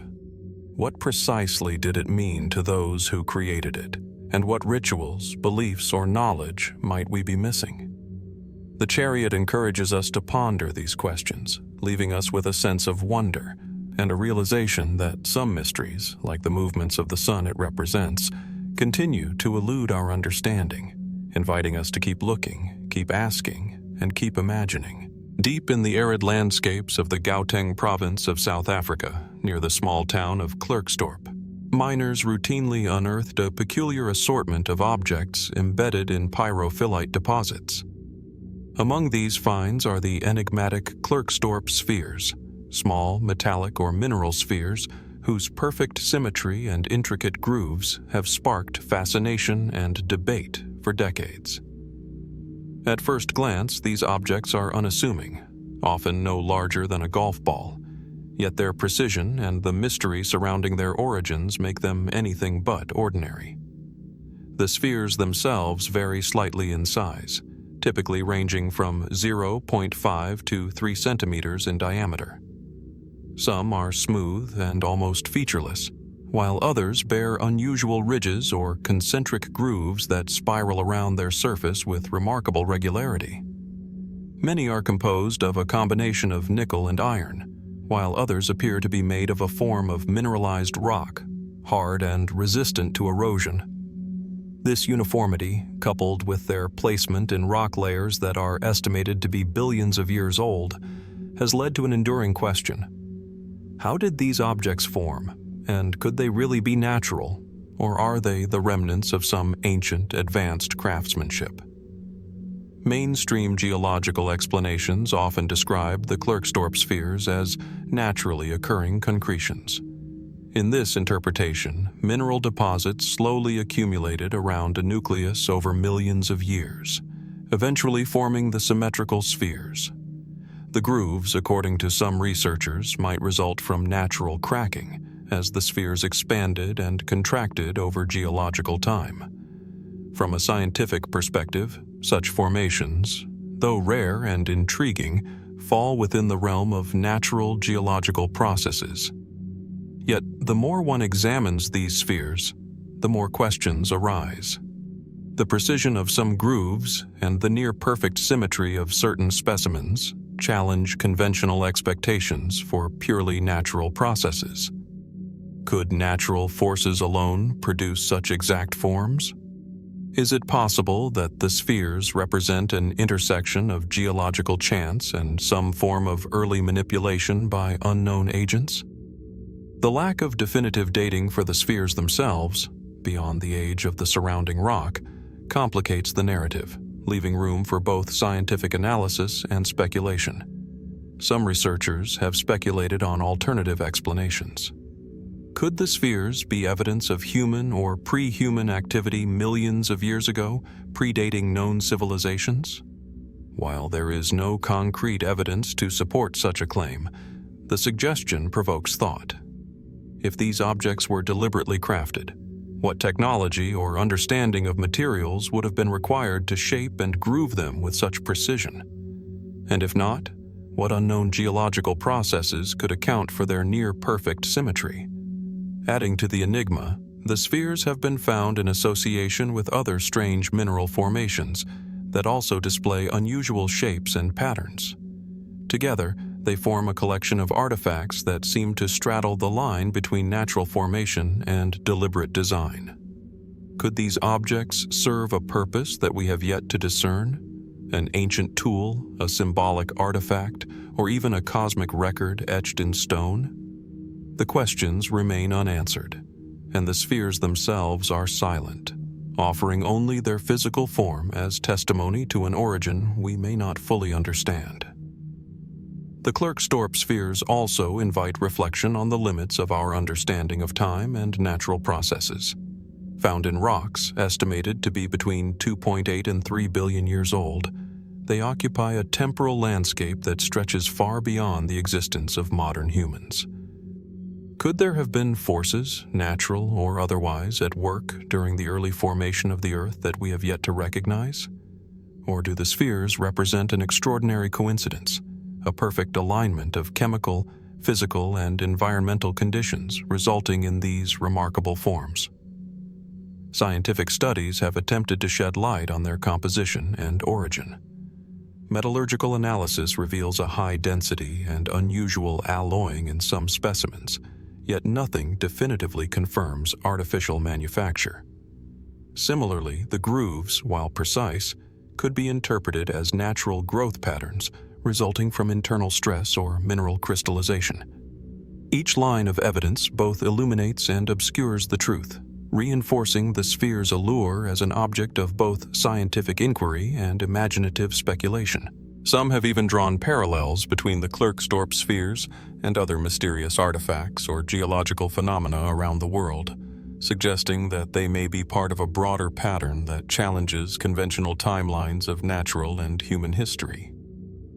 Could there be other, as yet undiscovered formations that defy explanation, scattered across the globe, waiting to reshape our understanding of Earth's ancient past? And if so, what might these spheres tell us about the processes, natural or intelligent, that shaped our planet in its earliest epochs? The sphere's enigmatic presence invites a contemplative silence. Holding one feels the weight of time, the immensity of geological history pressed into a small, tangible object. It is a reminder that our understanding of the Earth and the processes that have shaped it is still incomplete. The Klerksdorp Spheres exist as a bridge between what is known and what remains mysterious, embodying the tension between science and speculation, between the observable world and the questions that linger at its edges. Ultimately, the Klerksdorp Spheres stand as symbols of enduring curiosity. They challenge us to consider the possibilities of natural and unknown processes, to question assumptions, and to embrace the unknown as an integral part of our exploration of history and the Earth itself. Are they the product of simple geological forces, or do they hint at a more complex, hidden narrative stretching back billions of years? The mystery remains unsolved, and the spheres, silent and symmetrical, continue to invite wonder, urging us to look deeper, think more broadly, and remain open to the secrets still hidden beneath the layers of time. In the dusty plains of modern-day Anyang, China, remnants of a civilization that thrived over 3 millennia ago lie buried beneath layers of soil and time. Among these remnants are the oracle bones, fragments of ox scapulae and turtle plastrons inscribed with the earliest known form of Chinese writing. At first glance, they are simple, utilitarian objects. Bones, some cracked and scorched, others etched with intricate characters. Yet upon closer inspection, they reveal a complex tapestry of divination, ritual, and early literacy, opening a window into the spiritual and societal life of the Shang dynasty, around 1600 to 1046 BCE. The bones themselves bear a haunting beauty. Each is meticulously prepared, smoothed, inscribed, and often deliberately cracked along prescribed lines. The inscriptions record questions posed to ancestral spirits, seeking guidance on matters ranging from harvests and military campaigns to childbirth and weather. The cracks, produced by heating the bones until they split, were then interpreted by diviners as messages from the spirit world, bridging the human and the divine. One can imagine the careful hands of a Shang priest, holding a scorching hot implement over a turtle shell, anticipating the divine answer that the patterns of the fractures might reveal. The oracle bones are remarkable not only for their ritual significance, but also for their linguistic and historical value. The inscriptions constitute the earliest known Chinese script, forming a direct lineage to modern characters. They reveal a society organized around hierarchy, religion, and cosmic order, with kings and diviners seeking to align human action with the will of the ancestors. Yet beyond their functional and cultural aspects, the bones possess a lingering mystery. The motivations, thoughts, and perhaps fears of those who created them are encoded in symbols that, though decipherable, retain an aura of the unknowable. Mainstream archaeology interprets oracle bones primarily as tools of divination and historical record-keeping. They provide insight into the politics, economy, and ritual practices of the Shang dynasty, reflecting a civilization deeply engaged with questions of destiny and control over nature. But even within this framework, questions remain. Why did the Shang choose bones and shells as mediums for communication with the divine? What psychological or spiritual mechanisms made the act of reading cracks and interpreting signs so central to decision-making? The answers may lie partly in human cognition, ritualized belief, and social control, yet a sense of mystery persists, as if the bones themselves whisper of worlds just beyond our grasp. Some researchers have suggested that the oracle bones offer glimpses of knowledge or practices that were deliberately obscured or transmitted only to the initiated.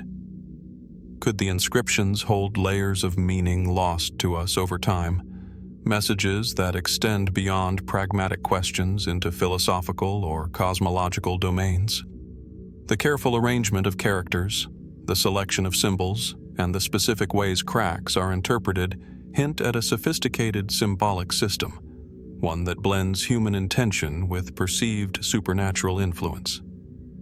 It is as though the bones functioned both as tools and as living texts, carrying the weight of memory, belief, and cosmic inquiry. Beyond their immediate historical and ritual context, the oracle bones provoke reflection on the nature of human interaction with the unknown. Every culture has sought ways to engage with forces beyond comprehension, to seek guidance, and to impose order on uncertainty. The bones serve as a tangible record of this impulse, yet they also remind us of the limits of understanding. The messages carved and burned into their surfaces were meant to be read by select eyes, interpreted through tradition and ritual knowledge now largely lost. How much of what they contained was ever intended for wider understanding, and how much remains forever elusive? Scientific studies of the bones reveal further intrigue. The cracks themselves, induced by heat, follow patterns that diviners read as meaningful, yet modern analysis suggests a degree of randomness within the fractures. Were the interpretations purely cultural, or did they exploit subtle physical phenomena, such as stress lines within the bone, creating a semi-predictable outcome that lent credibility to divination? This intersection of material physics, human perception, and ritual practice creates a layered enigma, where science and tradition intertwine, neither fully explaining nor diminishing the mystery.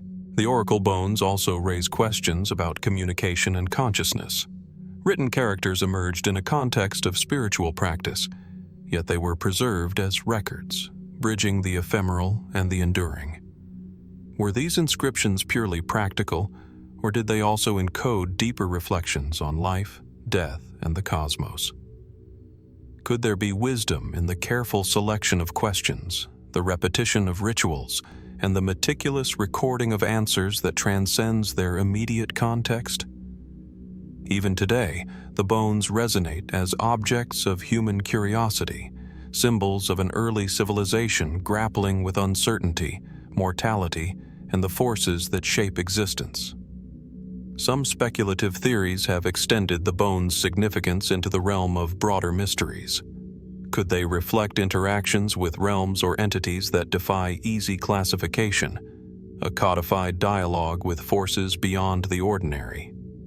While such ideas remain conjectural, they underscore the persistent allure of the oracle bones. They are not merely historical artifacts, but vessels of inquiry, bridging past and present, material and spiritual, known and unknown. As one examines these fragments, it becomes evident that the oracle bones are more than tools. They are embodiments of human endeavor to connect with the ineffable.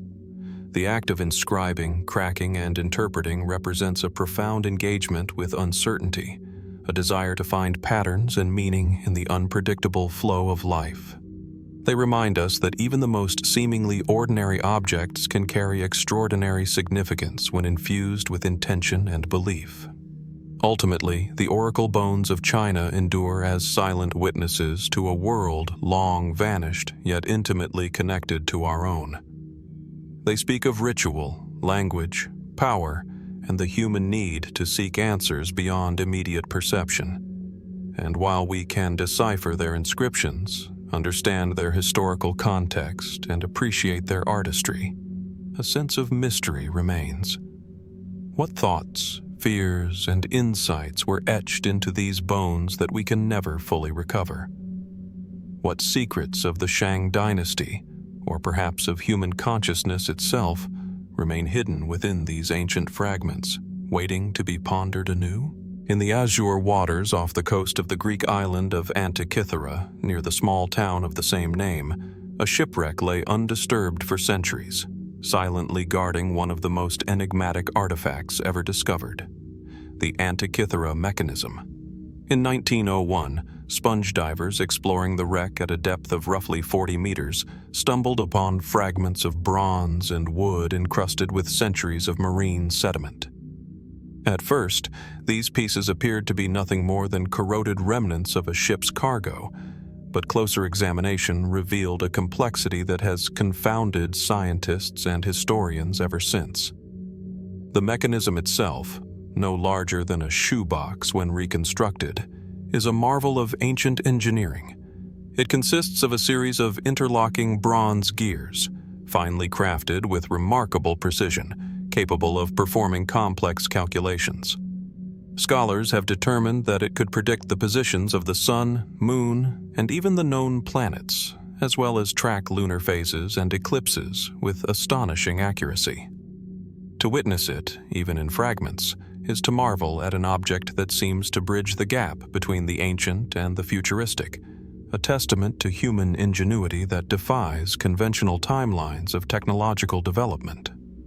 The Antikythera Mechanism is often called the world's first analog computer, yet such a description only scratches the surface. It demonstrates an understanding of astronomical cycles that would not be matched for over a millennium, revealing not just technical skill, but a sophisticated comprehension of the cosmos. The precision of its gears, some no thicker than a coin, and the intricate inscriptions etched onto its surfaces suggest a civilization capable of both theoretical and practical mastery. But how did this knowledge come to be? Who conceived of a device so complex, and why has so little evidence survived of comparable technology from the same period? Mainstream scholarship places the mechanism in the context of Hellenistic Greece, around 100 BCE, during an era of profound astronomical study and mechanical innovation. The Greeks were known for their advances in mathematics, engineering, and philosophy, yet even within this rich intellectual tradition, the mechanism remains unparalleled. Its sophistication has prompted questions about the sources of Hellenistic knowledge. Was it the product of an individual genius, a collaboration of scholars, or a culmination of centuries of iterative innovation that we have lost to history? Some researchers have speculated that the mechanism may have been part of a broader tradition of astronomical instruments, now mostly lost.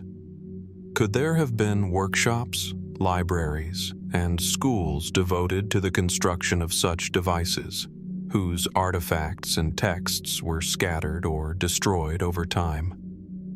The surviving fragments suggest an artifact far more advanced than any contemporary references in surviving literature would imply, leaving a tantalizing gap in the historical record. Adding to the mystery are the indications that the mechanism could model planetary motion beyond the apparent cycles of the sun and moon. Inscriptions suggest calculations accounting for the elliptical orbits of planets, a conceptual leap that seems inconceivable for an era believed to be limited to geocentric models. Could Hellenistic astronomers have possessed observational and mathematical insights that we underestimate today? Or did the mechanism represent an extraordinary, isolated achievement, a singular moment of genius lost to the sands of time? Modern analyses using X-ray imaging and 3D reconstruction have revealed even greater intricacies. Gear trains designed to simulate the complex motions of celestial bodies, inscriptions detailing eclipse cycles, and pointers that could indicate dates in multiple calendars. The more we study it, the more it seems to embody an almost uncanny combination of precision engineering and abstract scientific thought. How could such a device exist in an era without mass production or modern machining? What methods did its creators use to achieve such extraordinary accuracy? And why do we encounter no other surviving devices of comparable complexity from the same period? Speculative theories abound, Some suggest that the mechanism might represent lost knowledge from an advanced civilization or a lineage of Hellenistic scientists whose work was never fully documented. Others propose that it hints at the possibility of ancient knowledge far more sophisticated than we traditionally acknowledge, challenging assumptions about the development of technology in antiquity. While these ideas remain on the fringes of mainstream scholarship, they underscore the profound sense of wonder and curiosity the mechanism inspires. The Antikythera Mechanism also invites reflection on the interplay between observation, mathematics, and craftsmanship. Its creation required not only theoretical understanding, but also practical skill, casting bronze gears with precise tooth counts, calibrating rotational ratios, and inscribing numerical and astronomical data with clarity and durability. It embodies a synthesis of knowledge that is both intellectual and artisanal, reminding us that human creativity often transcends chronological expectations. Despite over a century of study, the mechanism retains an aura of mystery. Each discovery, each new imaging technique, reveals more detail but also raises further questions. What other devices might have existed, now lost to history? Could there have been a tradition of mechanical knowledge stretching back centuries before the surviving fragments emerged? And, perhaps most compellingly, what does the existence of such an artifact tell us about the ambitions, imagination, and intellectual horizons of its creators? As we examine the Antikythera Mechanism today, even in meticulously reconstructed form, we are confronted by its silent complexity. It is both a product of its time and a timeless enigma, challenging our assumptions about ancient technology, scientific understanding, and human ingenuity. The mechanism whispers of a world where minds grasped the cosmos with clarity and precision, leaving behind a tangible reminder of the depth and potential of human curiosity. Ultimately, the Antikythera Mechanism is more than a mechanical artifact. It is a bridge across millennia, inviting us to ponder questions that remain unresolved. How much knowledge has humanity lost to history, and how many discoveries lie hidden, waiting to redefine what we believe possible? The mechanism stands as a testament to human aspiration and ingenuity, a mystery that continues to inspire awe, reflection, and the relentless pursuit of understanding. Along the banks of the Danube River, in what is now modern-day Serbia, lies a landscape dotted with the remnants of one of Europe's earliest known civilizations, the Vinča culture, flourishing around 5,500 to 4,500 BCE. Among the most captivating discoveries of this culture are the Vinča figurines, small clay statues that have emerged from excavations in Vinča and surrounding sites. These artifacts, delicate yet striking, offer a glimpse into a prehistoric world shrouded in mystery, where daily life, spirituality, and artistry intertwined in ways that remain enigmatic to modern observers. The figurines themselves are often no larger than a human hand, crafted from fired clay with careful attention to detail. Many depict stylized human forms, often female, with exaggerated features, elongated torsos, wide hips, and small heads, though some also portray animals or hybrid forms. The figures are adorned with intricate markings, patterns etched into their surfaces, suggesting clothing, tattoos, or symbolic designs. Their tiny scale and meticulous craftsmanship speak to a society deeply engaged with artistic expression, ritual, and perhaps communication through symbolic representation. Mainstream archaeology interprets the Vinča figurines primarily as ritual objects, potentially linked to fertility, ancestor worship, or religious practices. The prevalence of female figures, in particular, has led some researchers to associate them with fertility rites, emphasizing the centrality of reproduction, agriculture, and continuity in Vinča society. Yet, despite extensive study, these interpretations remain speculative, constrained by the absence of written records or explicit contextual clues. Each figurine offers a fragment of understanding, but the larger narrative of Vinča's spiritual life and societal organization remains tantalizingly incomplete. The enigmatic nature of these figurines invites broader questions. Why did the Vinča people choose to render human forms in such abstract and stylized ways? Could the exaggeration of certain features reflect symbolic or spiritual significance rather than mere artistic convention? Some figurines display geometric patterns or symbolic incisions that may encode information about lineage, status, or cosmological beliefs, yet their precise meaning eludes scholars. Are we glimpsing the earliest forms of proto-writing or visual communication, a symbolic language lost to time? Adding to the intrigue is the diversity of the figurines' forms.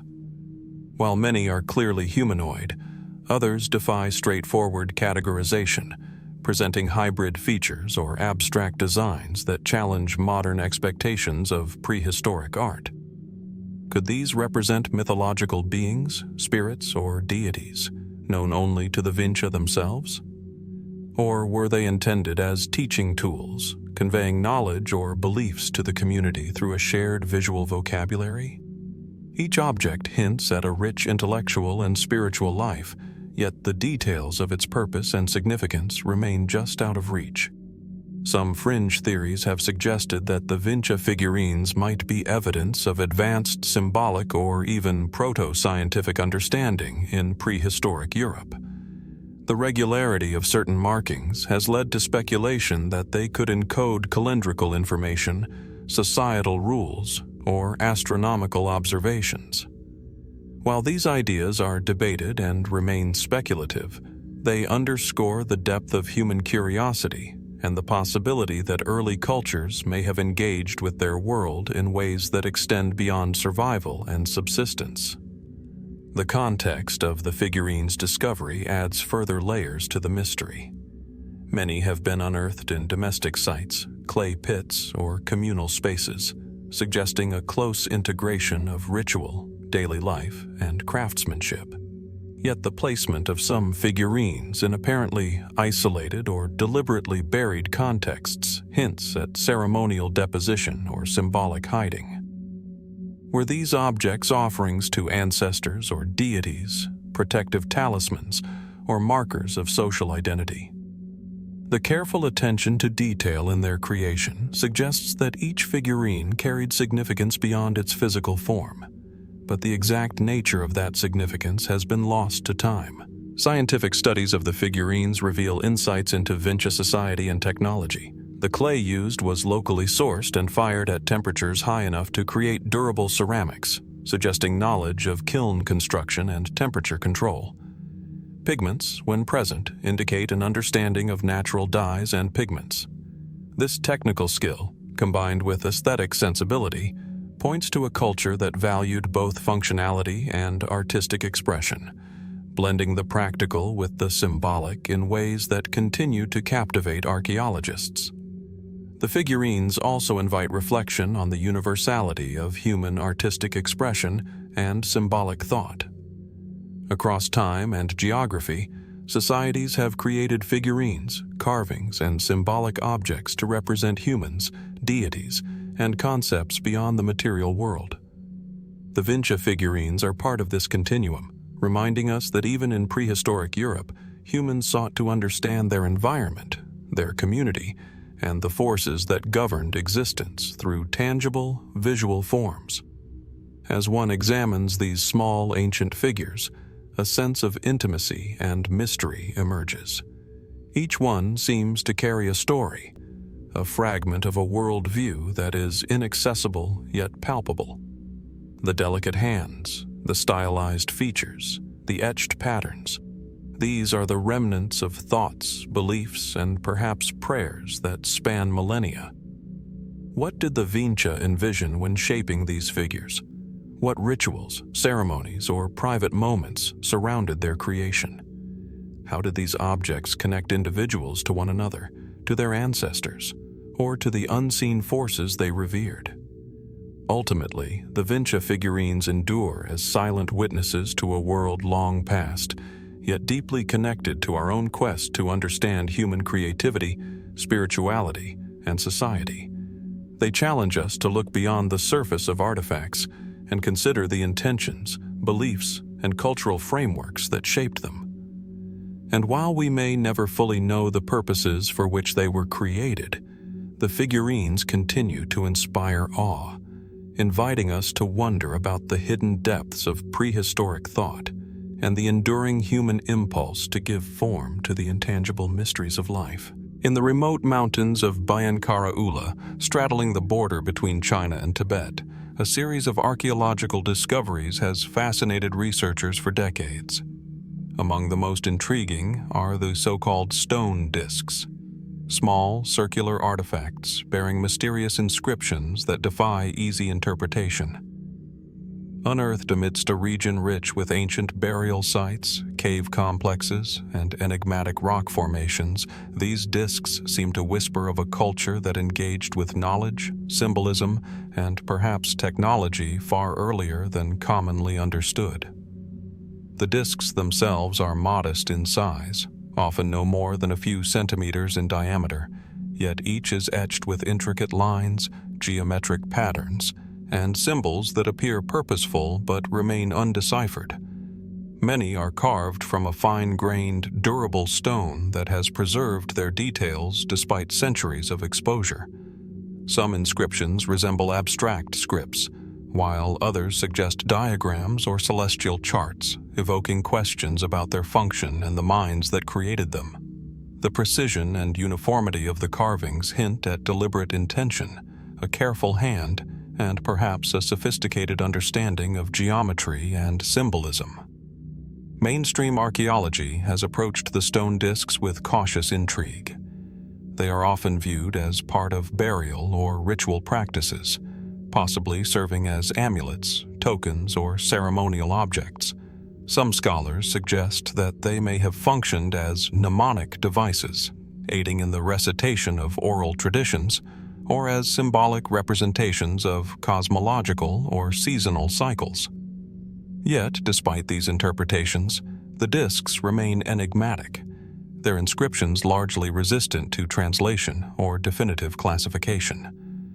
One of the most compelling aspects of the discs is their association with the broader context of the Bayan-Kara-Ula region. The area is scattered with burial mounds and ancient settlements, some dating back thousands of years. The discs have been found in stratified layers alongside pottery, tools, and other artifacts, suggesting they were integral to the lives and beliefs of the people who inhabited the region. Yet, the lack of written records or corroborating texts leaves a gap between artifact and meaning, compelling us to confront the limits of our understanding. Some researchers have proposed that the stone discs may represent an early form of proto-writing or symbolic notation. Could the abstract patterns be a system of communication, a way to encode information, or even a form of record-keeping that has been lost to time? The possibility is tantalizing, as it would imply a level of cognitive and cultural sophistication that challenges assumptions about prehistoric societies in this part of the world. Each disc, with its precise carvings, seems to invite interpretation while withholding definitive answers. Adding to the intrigue, the discs exhibit designs that some have compared to astronomical charts or navigational instruments. Certain symbols appear to correspond to phases of the moon, the positions of stars, or cyclical patterns observed in nature. Could the people of Bayan-Kara-Ula have developed a rudimentary astronomical understanding, using these discs as tools for tracking celestial movements? Or were the designs purely symbolic, reflecting a cosmology or mythology now lost to us? The interplay of natural observation and abstract design raises questions about the ways ancient humans conceptualized their world and their place within it. Fringe theories have extended the mystery further. Some speculate that the stone discs may have been inspired or guided by knowledge from unknown sources, possibly representing remnants of a lost civilization or contact with otherworldly intelligences. While such ideas remain outside mainstream scholarship, they underscore the sense of wonder these objects inspire, highlighting how artifacts can stretch our imagination and challenge conventional historical narratives. The craftsmanship of the discs also suggests technological knowledge. The uniformity of their shapes and the intricacy of the carvings imply tools or techniques capable of precision work, raising questions about the technological capabilities of the people who created them. How were such precise incisions made on hard stone without advanced tools? Were they using early forms of abrasion, carving, or even techniques now lost to history? Each detail hints at expertise, patience, and an aesthetic or functional purpose that transcends simple ornamentation. The enigmatic nature of the stone discs is compounded by their scarcity and distribution. Found in relatively small quantities, they suggest a specialized function or restricted use, possibly tied to elite or ritualistic practices. Were they ceremonial tokens, educational tools, or objects of spiritual significance? The lack of context and surviving records leaves these questions open, inviting speculation while underscoring the fragmentary nature of the archaeological record. As one contemplates these small, meticulously carved discs, a sense of connection to an ancient human impulse emerges, the desire to understand, symbolize, and interact with forces larger than oneself. The stones carry with them not only the traces of physical labor, but also the echo of thought, observation, and belief. They are tangible remnants of a worldview that we can glimpse but not fully grasp, bridging the gap between what is known and what remains mysterious. Ultimately, the stone discs of Bayan-Kara-Ula endure as enigmatic witnesses to an ancient culture, their inscriptions tantalizingly close, yet frustratingly beyond full comprehension. They invite reflection on the sophistication of prehistoric human societies, the symbolic languages they may have developed, and the cosmic or spiritual understanding that guided their actions. And while their true purpose remains hidden, they continue to provoke curiosity, urging us to consider the possibilities of knowledge, ritual, and imagination in a world that existed thousands of years before our own, and to wonder what other secrets lie buried in the mountains and valleys of this remote and ancient land. Deep beneath the arid sands of modern-day Iraq, in the shadow of ancient Mesopotamian civilizations, lies an artifact that has puzzled historians and archaeologists for nearly a century. The Baghdad Battery, a seemingly unremarkable clay jar, appears at first glance to be no more than a relic of everyday life. Yet, as one peers closer, a peculiar assembly within the jar begins to hint at possibilities that challenge our understanding of ancient technology. Unearthed in the 1930s near the village of Kujut Rabu, close to the ruins of the Parthian capital, this artifact measures roughly 6 inches in height. Its composition is deceptively simple: a terracotta outer container encasing a cylindrical rolled sheet of copper. Within this copper cylinder, an iron rod is suspended, never quite touching the sides, separated by an asphalt-like material sealing it from the elements. It is an object designed with care, precision, and purpose, yet its intended use remains enigmatic. At first, scholars approached the Baghdad Battery with cautious curiosity. Terracotta jars, after all, are common in Mesopotamian archaeological sites, often serving as vessels for storage or transport. Yet the internal assembly, the copper cylinder and iron rod, stood out. These materials, carefully arranged, suggested more than mere storage. They suggested an awareness of chemical interaction that might produce a subtle, electrical effect. Could it be that the ancient artisans who crafted this object possessed knowledge that far predates our conventional understanding of electricity? Mainstream archaeologists have often explained the Baghdad Battery in practical, if mundane, terms. Some posit that the jars were used for storing scrolls, religious artifacts, or sacred liquids, and that the metal components were merely structural or symbolic. Others have suggested that the jar might have functioned as a rudimentary galvanic cell. In laboratory tests, when filled with acidic liquids such as vinegar or grape juice, the combination of copper and iron can indeed produce a small electric current. This realization, while scientifically intriguing, raises further questions.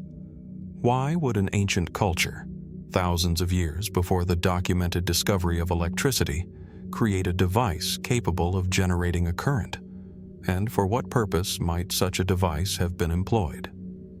Speculation grows when one examines the context in which these jars were found. The Parthians, ruling from the 3rd century BCE to the 3rd century CE, were renowned for their sophisticated craftsmanship, artistry, and knowledge of metallurgy.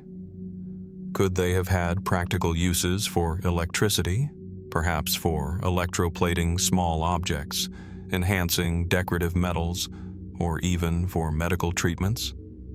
The concept of electroplating, coating one metal with another through an electric current, seems advanced, yet experiments with replicas of the Baghdad Battery have shown it is possible, albeit with considerable patience and repeated cycles. The implication that a civilization could experiment with electricity long before its so-called discovery is tantalizing, if unproven. Beyond these technical conjectures, more imaginative theories emerge, fueled by the artifact's enigmatic aura. Some propose that the Baghdad Battery represents a bridge to lost knowledge, a glimpse of technologies developed and forgotten over millennia. Could it have been part of a network of devices used for mysterious ceremonial purposes, or even early experiments in energy transmission? These ideas stretch the limits of conventional archaeology, yet the artifact itself refuses to provide clear answers, leaving ample space for wonder and speculation. The very design of the jar is compelling. The asphalt seal, perfectly contoured around the iron rod, indicates a desire to prevent contamination and maintain a controlled environment. This suggests intentionality and understanding of the elements involved. The copper sheet, rolled into a tight cylinder and carefully inserted, is not a random choice. It is an elegant solution to creating a conductive interface while minimizing exposure to the surrounding clay. Each feature whispers of a sophisticated understanding of materials and their interactions, yet no records or texts from the period hint at the theory or practice of electricity. How did this knowledge arise, and why did it not proliferate in other contemporary cultures? Historical investigations into similar artifacts in the region have provided tantalizing, though inconclusive, clues. Several comparable jars, sometimes with similar metal cores, have been discovered in nearby sites, hinting that the Baghdad Battery was not an isolated experiment. Could these have been prototypes or variations designed for slightly different purposes? Or do they represent a form of technological experimentation that never took root in broader society? The absence of corroborating texts or diagrams leaves the narrative suspended in ambiguity. Adding to the mystery, the artifact was discovered in proximity to other enigmatic objects, intricate metalwork, detailed clay figurines, and scroll fragments that hint at a rich tapestry of knowledge in Parthian culture. The juxtaposition of everyday objects with sophisticated, possibly functional items suggests a society in which practical science and ritual coexist in ways that modern scholarship struggles to interpret. The Baghdad Battery, silent and still, acts as a quiet witness to these lost intersections of utility and imagination. When attempting to replicate the device, modern scientists face both fascination and frustration. Under controlled conditions, the jar can indeed generate a voltage of approximately 1 volt, enough to power a small LED in theory, but insufficient for most practical applications by today's standards. Yet this modest output may be misleading. Perhaps the true intention was not to produce power in the modern sense, but to create sparks for ceremonial purposes, subtle chemical reactions for medicinal treatments, or to experiment with phenomena now lost to history. Each hypothesis opens new corridors of thought, each more intriguing than the last, yet each remains speculative without conclusive evidence. Even more intriguing is the absence of clear contemporaneous accounts of devices resembling the Baghdad Battery.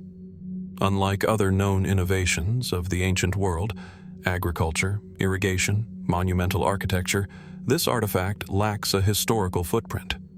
Why, if such knowledge existed, was it not documented more broadly? Was it considered esoteric knowledge, restricted to an elite class of craftsmen or priests?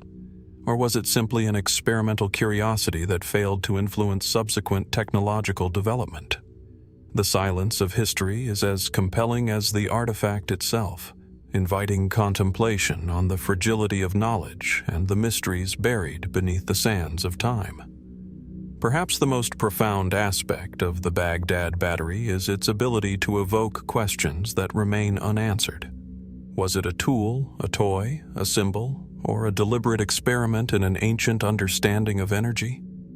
Its existence forces us to confront the limits of our knowledge about the past and challenges assumptions about the linearity of technological progress. If a small clay jar could contain the rudimentary principles of electricity thousands of years ago, what other secrets might lie hidden in plain sight, waiting for rediscovery? As we stand in the quiet shadow of this enigmatic artifact, the mind wanders to the broader implications. What does it mean when an object defies the expectations of its time, suggesting a grasp of concepts that would not be formally recognized for millennia? How do we reconcile the gap between what ancient civilizations achieved and what history records? The Baghdad Battery remains a testament to human ingenuity and the mysteries that endure across centuries. In the end, the artifact does not offer answers, only questions. It is a silent challenge to historians, scientists, and dreamers alike to imagine, to explore, and to remain open to the possibilities that history may hold. The sands of Mesopotamia have long concealed the stories of countless civilizations, and the Baghdad Battery stands as a reminder that sometimes the past speaks not through words, but through objects that resist easy explanation. What other knowledge may have flickered briefly in human hands and then vanished, leaving only enigmatic traces like this one? The mystery persists, and it is in that persistence that the true fascination lies. As the sun dips low over the rolling hills of southern Crete, its golden rays touch the rugged terrain near the ancient ruins of Phaistos, casting long shadows across the cracked stones and weathered columns. Among these remnants of a civilization long past lies an object whose very existence seems to whisper secrets across the millennia: the Phaistos Disc. Unlike the familiar fragments of Minoan pottery or the crumbling frescoes that speak in familiar patterns of artistry and ritual, the disc is an enigma etched in clay, circular and flat, about 15 centimeters in diameter, yet brimming with symbols whose meaning remains elusive even to the sharpest minds of our era. Excavated in 1908 by the Italian archaeologist Luigi Pernier, the Phaistos Disc emerged from the depths of the Minoan palace, tucked away beneath layers of history that had long hidden its story. From the moment it was unearthed, the disc captivated the world with its intricate spiraling inscriptions, stamped into the clay with uniformity and precision that suggests a methodical intent, yet resists interpretation. It is a wheel of symbols, 51 in total, arranged in a spiral that winds from the edge to the center on both sides. Each character, human figures, animals, plants, and tools, seems to carry weight and significance, yet the key to unlock their meaning has never been found. Scholars have pondered its origin and purpose for over a century, yet definitive answers remain frustratingly out of reach. The Minoan civilization, flourishing on Crete between approximately 2000 and 1450 BCE, left us treasures and ruins that speak clearly of their artistic sophistication, their elaborate palaces, and their maritime prowess. The Phaistos Disc, however, seems to resist the tidy labels we assign to ancient artifacts.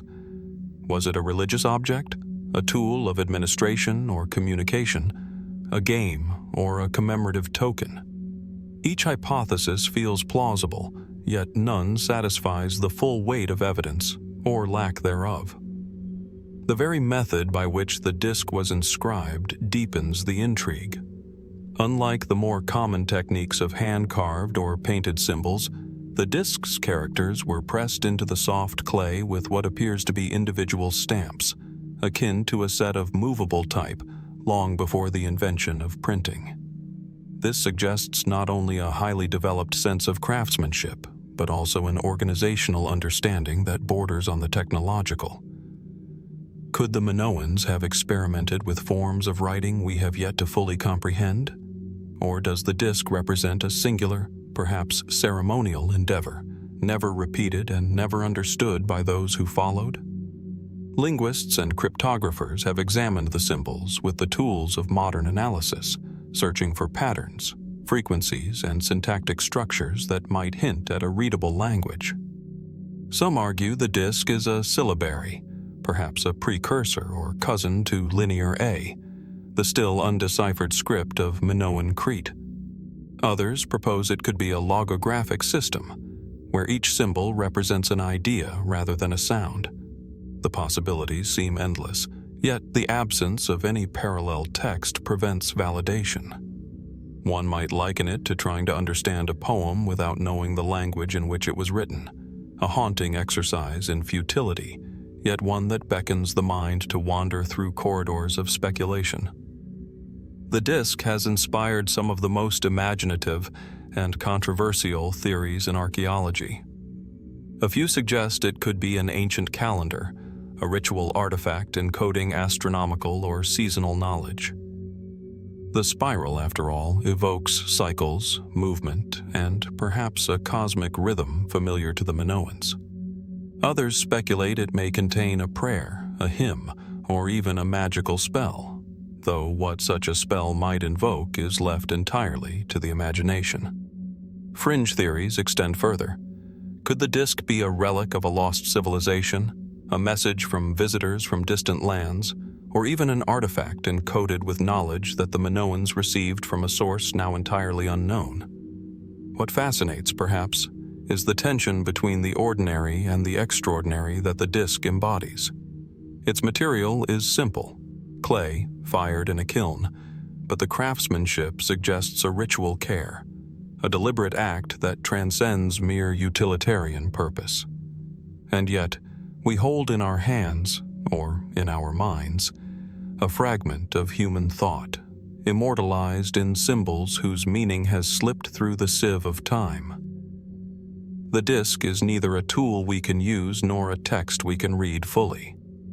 It is a question etched in earth, a puzzle that invites our curiosity and challenges our assumptions about the limits of ancient intelligence. Consider the context of its discovery. Phaistos itself was a center of power and culture, a palace teeming with storied chambers, grand halls, and complex storage rooms. The people who walked its corridors understood writing, trade, and ceremonial life. They left behind Linear A tablets, evidence of their bureaucratic sophistication. Yet, the disc remains singular, unlike anything else found within their empire. Could it be a record of an event so significant it warranted a unique, one-of-a-kind inscription? Or perhaps it represents a form of expression that was deliberately esoteric, meant only for initiates or a select audience. The lack of corroborative artifacts deepens the mystery rather than resolving it. In decades since its discovery, the disc has traveled, studied, photographed, and scrutinized by scholars across the globe, yet every attempt to definitively translate or categorize it has only reinforced its enigmatic nature.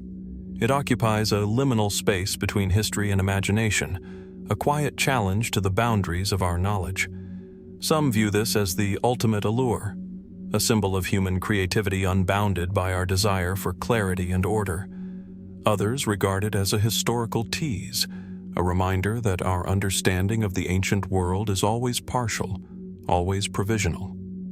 Yet perhaps the true significance of the Phaistos Disc lies not solely in its content, but in its presence. To hold a reproduction, to trace the spiral with a fingertip, is to connect across thousands of years with a human mind that sought to communicate something enduring, something meaningful. What did the Minoan stamp carver hope to convey? Was it a message to contemporaries, to the gods, or to time itself? Every hypothesis invites further contemplation, yet every answer is inherently tentative, suspended in uncertainty. Even modern technology, from 3D scanning to statistical analysis of the symbol's frequency, has offered no definitive breakthrough. If anything, it has highlighted just how sophisticated and deliberate the disc's construction must have been. Each character placement appears intentional, raising questions about syntax, semantics, and the intellectual framework of its creator. Could it be a cipher, designed to obscure meaning from all but a select few? Or does it encode a story, a ritual, or a record, waiting patiently for human insight to decode it? The ambiguity persists, and with it, the quiet thrill of the unknown. We are left, as we often are in the study of antiquity, with more questions than answers. What was the purpose of the Phaistos Disc? Why does no parallel artifact exist? How could a society capable of such complexity leave behind something so singular, so mystifying? And perhaps most intriguingly, could we be missing a crucial piece of the puzzle, a fragment of understanding lost to time, without which the disc's language or its meaning will forever evade us? In the stillness of the museum display, under the soft, focused lights, the disc rests. It is unassuming, fragile, and yet commanding. Scholars, enthusiasts, and casual observers alike are drawn into its silent spiral, a journey inward as much as outward. The questions it raises are profound, about communication, culture, creativity, and the passage of human knowledge across the ages. And as we study it, turn it over in our hands or in our minds, we are reminded that some mysteries resist resolution. They endure, patiently, silently, asking only that we wonder. The Phaistos Disc remains, in every sense, a testament to the limits of our understanding and the depths of human ingenuity. It is a whisper from the past, compelling us to imagine, to hypothesize, to dream. And as the shadows lengthen over the hills of Crete, we are left to ponder. What truths, what knowledge, might still be hidden in symbols we have yet to comprehend? The answer, like the spiral itself, winds inward and out, elusive and endlessly inviting. High in the rugged Altiplano of Bolivia, near the shores of the shimmering Lake Titicaca, lies the site of an artifact that has quietly stirred both scholarly curiosity and popular fascination for decades: the Fuente Magna bowl. At first glance, it may appear to be a simple ceramic vessel, unassuming and functional, its curved edges worn smooth by time and use. Yet, closer examination reveals a complexity and peculiarity that challenges conventional understanding, hinting at an intricate story buried in the sediment of history. The bowl was discovered in the 1950s near the town of Fuente Magna, a region steeped in the heritage of pre-Columbian civilizations.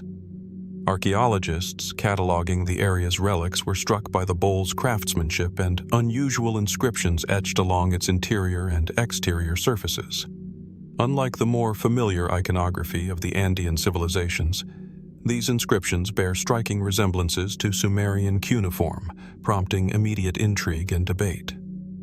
Could this be a mere coincidence, or does the bowl whisper of connections that span oceans and millennia?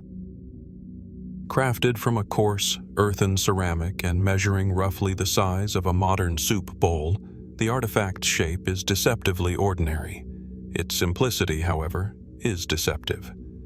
The precision of its inscriptions suggests an advanced knowledge of symbolic language, while the linguistic patterns remain, to this day, difficult to classify definitively. Scholars have debated whether the script represents a local adaptation of a distant system, a completely unique language, or even an entirely misunderstood symbolic code. The lines, grooves, and shapes etched into the clay seem to demand attention, coaxing the observer into a dialogue that refuses easy interpretation. The mainstream explanation situates the bowl firmly within the context of the ancient Andean cultures, attributing its existence to local artisans influenced by trade or fleeting contact with distant lands. Given the long history of maritime and overland connections, it is conceivable that ideas, and possibly scripts, could have traveled across continents, inspiring local interpretations. Yet even within this framework, the precision of the inscriptions, their unfamiliarity, and the apparent intentionality behind each mark present an enduring puzzle. How could such a strikingly non-local script emerge in a remote Andean site, thousands of miles from Mesopotamia, and in an era predating documented transoceanic contact? To hold the Fuente Magna bowl in one's hands is to encounter a bridge between worlds, tangible and enigmatic. The tactile sensation of the ceramic, cool and slightly rough, contrasts sharply with the mental weight of its possible implications. Its origin, age, and purpose remain elusive. Radiocarbon dating and stratigraphic analysis situate the bowl within a timeline of pre-Inca civilizations, yet the precise moment of its creation is a matter of ongoing discussion. It rests in a liminal space between the known and the speculative, inviting both careful study and imaginative contemplation. Beyond its inscriptions, the bowl captivates through its subtle imperfections and unexpected details. Minute chips along the rim suggest prolonged use, while faint traces of pigment hint at decoration long faded. These traces are tantalizing, suggesting that the vessel was not merely ceremonial or symbolic, but may have served a functional role within daily life, ritual, or both.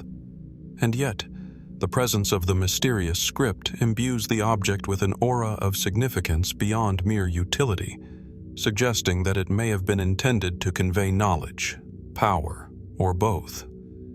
This duality, the intersection of ordinary function and extraordinary implication, is what has made the Fuente Magna bowl such a fertile ground for debate. Some scholars propose that it reflects an isolated anomaly, a case of convergent cultural development where similar forms of writing emerged independently. Others entertain the possibility of contact between civilizations long thought to be disconnected, a tantalizing hint that ancient cultures may have been more interconnected than our textbooks suggest. Each theory carries its own weight, yet none can fully account for the precise convergence of form, material, and enigmatic inscription. Speculative interpretations are abundant, yet the bowl resists definitive categorization. Could it represent evidence of an ancient trade route, now lost to time, that linked the highlands of South America to the river valleys of Mesopotamia? Or might it be the relic of an undocumented civilization, one whose stories and achievements have been obscured by the millennia? More fringe theories even posit extraterrestrial influence, citing the apparent sophistication of the inscriptions and the bowl's isolated context. These ideas, while provocative, remain on the periphery of academic discourse, yet they underscore the depth of mystery that surrounds the artifact. Adding to the intrigue is the bowl's survival through centuries, even millennia, in a harsh environment characterized by dramatic temperature fluctuations, high-altitude winds, and limited resources. Its endurance suggests not only careful construction, but perhaps an awareness of preservation techniques lost to time. The very act of creation implies intention. a deliberate effort to craft an object capable of withstanding the ages, silently bearing its messages into the present. When examining the Fuente Magna Bowl, one cannot help but reflect on the broader implications for our understanding of human history. Artifacts such as this force us to confront the possibility that the narrative of our past is more intricate than often acknowledged, punctuated by mysteries that defy neat categorization. They remind us that civilizations may have exchanged ideas, knowledge, and symbolism in ways that leave only faint traces for modern observers to interpret. Consider the inscriptions once more. Their precise meaning remains elusive, yet they speak across the ages, a visual language reaching through the void of time. They evoke questions about knowledge transmission, cultural diffusion, and the limits of archaeological interpretation. Each line, each etched symbol, is a testament to human curiosity and creativity, but also a puzzle that challenges our assumptions about chronological and geographical boundaries. As the sun rises over the Andean Altiplano, casting long shadows across the rugged landscape, the Fuente Magna Bowl sits quietly, a vessel of secrets. It is a silent companion to the wind-swept plains and the distant peaks, an artifact whose mysteries beckon the curious mind. We may analyze it, study it, and debate it endlessly, yet the bowl retains its enigmatic presence, resisting definitive explanation. Its existence prompts a lingering reflection. What stories have been lost to the relentless passage of time, and how many more objects like this remain buried, waiting to challenge our understanding of human history? The Fuente Magna Bowl does not provide answers. Instead, it invites contemplation, encouraging us to peer into the shadows of antiquity, to consider the depth of our past, and to wonder what hidden connections and forgotten knowledge still await discovery in the highlands of Bolivia and beyond. In the arid heart of Egypt, amid the sands and stone of a landscape steeped in the weight of millennia, an artifact rests that has quietly perplexed scholars and enthusiasts alike: the Egyptian schist disc. Small and unassuming at first glance, it is a flat, circular object, carefully carved from dark, fine-grained schist. Its diameter spans barely a few inches, yet its precise geometric engravings suggest an awareness of design and measurement that raises questions about the hands that shaped it and the purpose it was intended to serve. The disc was unearthed during excavations of a relatively obscure site near the Nile, an area overshadowed by the grandeur of the Great Pyramids, but no less significant in the tapestry of Egypt's ancient civilizations. Archaeologists catalog the disc among a variety of funerary objects, yet its distinct characteristics immediately distinguished it from more conventional items such as amulets, pottery, or ritual implements. Its surface bears intricate grooves and concentric circles, patterns so perfectly aligned that they seem almost mechanical, almost mathematical in their precision. The initial interpretation situates the disc within the framework of Egyptian craftsmanship, a product of artisans skilled in stonework, geometry, and symbolism. Schist, a durable metamorphic rock, was chosen for its fine texture and workability, suggesting a deliberate selection rather than mere availability. Such objects were often associated with ritual or ceremonial purposes, intended to accompany the deceased or to symbolize cosmic order and balance. Yet, as one examines the disc more closely, questions arise that defy simple categorization. Some researchers have noted that the engravings bear a resemblance to astronomical instruments or devices capable of representing celestial movements. The concentric grooves could signify cycles, lunar phases, solar paths, or even the passage of the stars. If so, the disc would represent not only a feat of craftsmanship, but a sophisticated understanding of the cosmos. How could an object so small encapsulate such vast, abstract knowledge, and why has it remained so isolated, with no clear counterparts among the countless relics of ancient Egypt? The disc's precision invites speculation about its potential functions. Could it have been used to calibrate or measure rotational movements, akin to an early form of a mechanical model? Or did it serve a symbolic purpose, encoding cosmological truths for initiates within secretive priestly orders? These theories, while compelling, remain speculative. There is no textual record, no inscription that explicitly defines the disc's role, leaving the artifact suspended in a space between tangible history and interpretive mystery. Mainstream Egyptology emphasizes the cultural context of the object.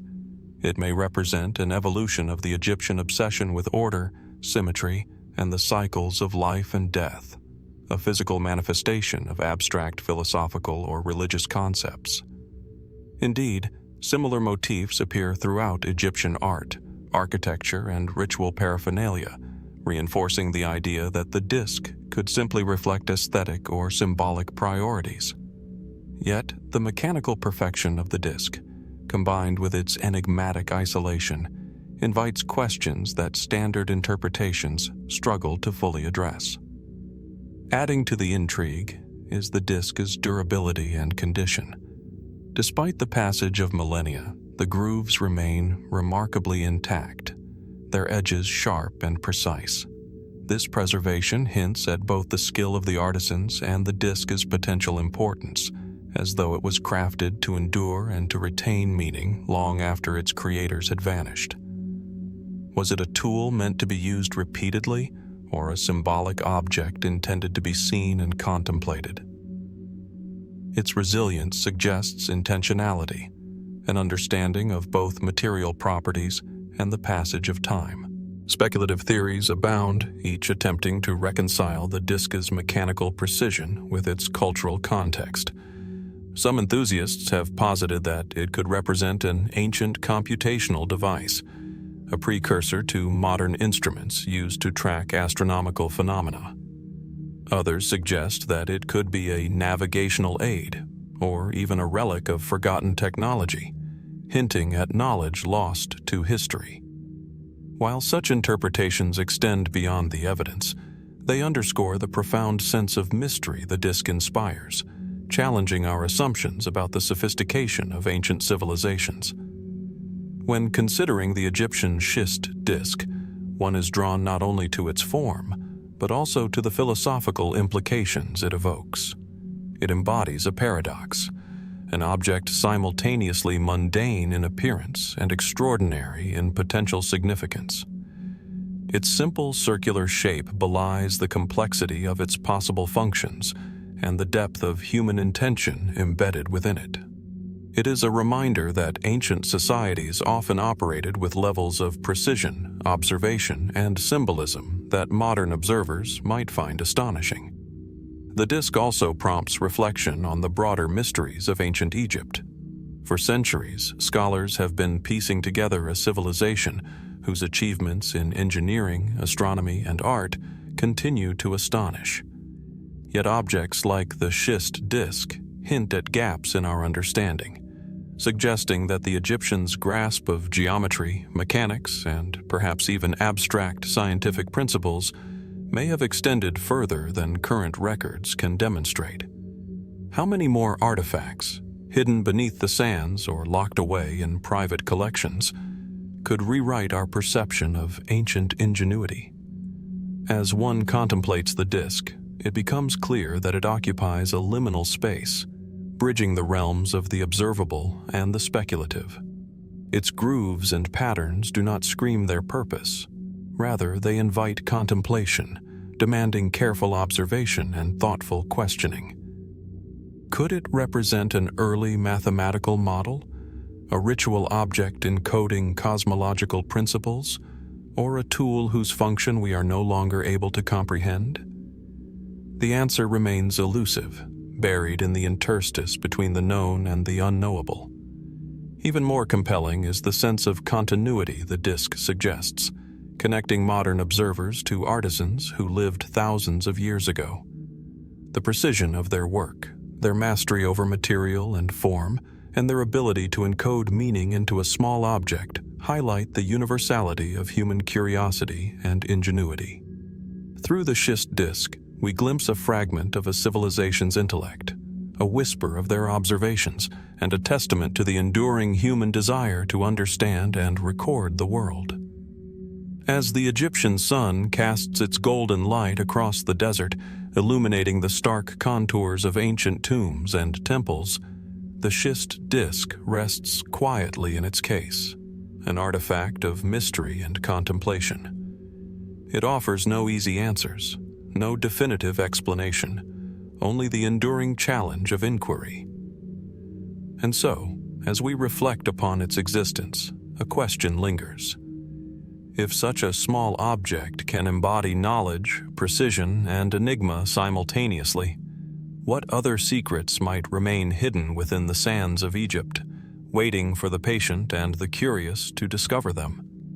The disk does not demand comprehension. It offers invitation, encouraging us to wonder, to observe, and to acknowledge the mysteries that endure beyond the reach of time. Nestled quietly in the hallowed halls of Dresden's Saxon State Library lies an artifact whose age, complexity, and purpose continue to captivate scholars, historians, and enthusiasts alike.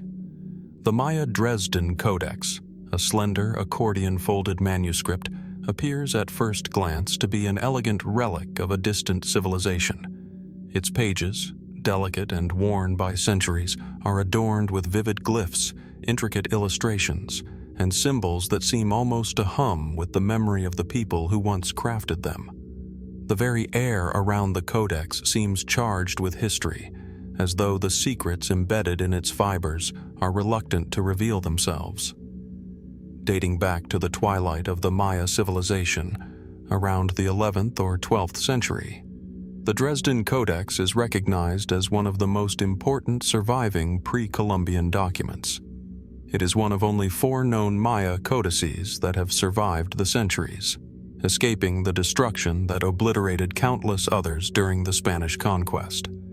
Yet, despite its preservation, the Codex is far from fully understood. Every page, every line, every image seems to beckon the viewer to look closer, promising insights into the Maya understanding of time, the cosmos, and the natural world, insights that are tantalizingly just out of reach. As the pages unfold, we encounter meticulously drawn figures, gods and humans intertwined, seemingly engaged in ritual and observation. The artistry is precise yet otherworldly, with vibrant reds, greens, and yellows that have survived remarkably well, despite the centuries. One can almost hear the quiet whispers of ancient ceremonies echoing across time, as priests and scribes once used these very pages to track celestial movements, predict eclipses, and interpret the passage of time itself. The Codex is primarily astronomical. Its charts and tables reveal the Mayas' sophisticated knowledge of the cycles of Venus and Mars, the movements of the moon, and solar eclipses. They calculated these patterns with a precision that still astonishes modern scientists. But what makes the Dresden Codex particularly enigmatic is the depth and purpose of its astronomical observations. Were these simply tools for agriculture, ritual, or divination? Or did the Maya possess a more esoteric understanding of the universe, one that intertwined science with prophecy, ritual, and cosmic destiny? Among the Codex's many pages, some stand out for their stark, almost cryptic imagery. Figures with elaborate headdresses perform rituals beside towering glyphs whose meanings remain only partially decoded. Certain pages seem to document human sacrifice, while others depict rain gods and celestial cycles with almost hypnotic repetition. Scholars suggest these are practical records, meant to guide the Maya elite in both spiritual and societal matters. Yet, the Codex seems to hint at something more, a narrative or knowledge system that defies straightforward interpretation. For decades, experts have debated the Codex's origins and authorship. Who exactly created it? Was it the product of a single scribe over years of painstaking work, or a collaborative effort spanning generations? Some propose that its astronomical calculations suggest the work of a priestly caste dedicated to observing the heavens, while others point to stylistic variations in the artwork as evidence of multiple contributors. Each theory adds a layer of fascination, yet none can claim to fully explain the Codex's existence. Even more puzzling is the question of why so few Maya codices survived.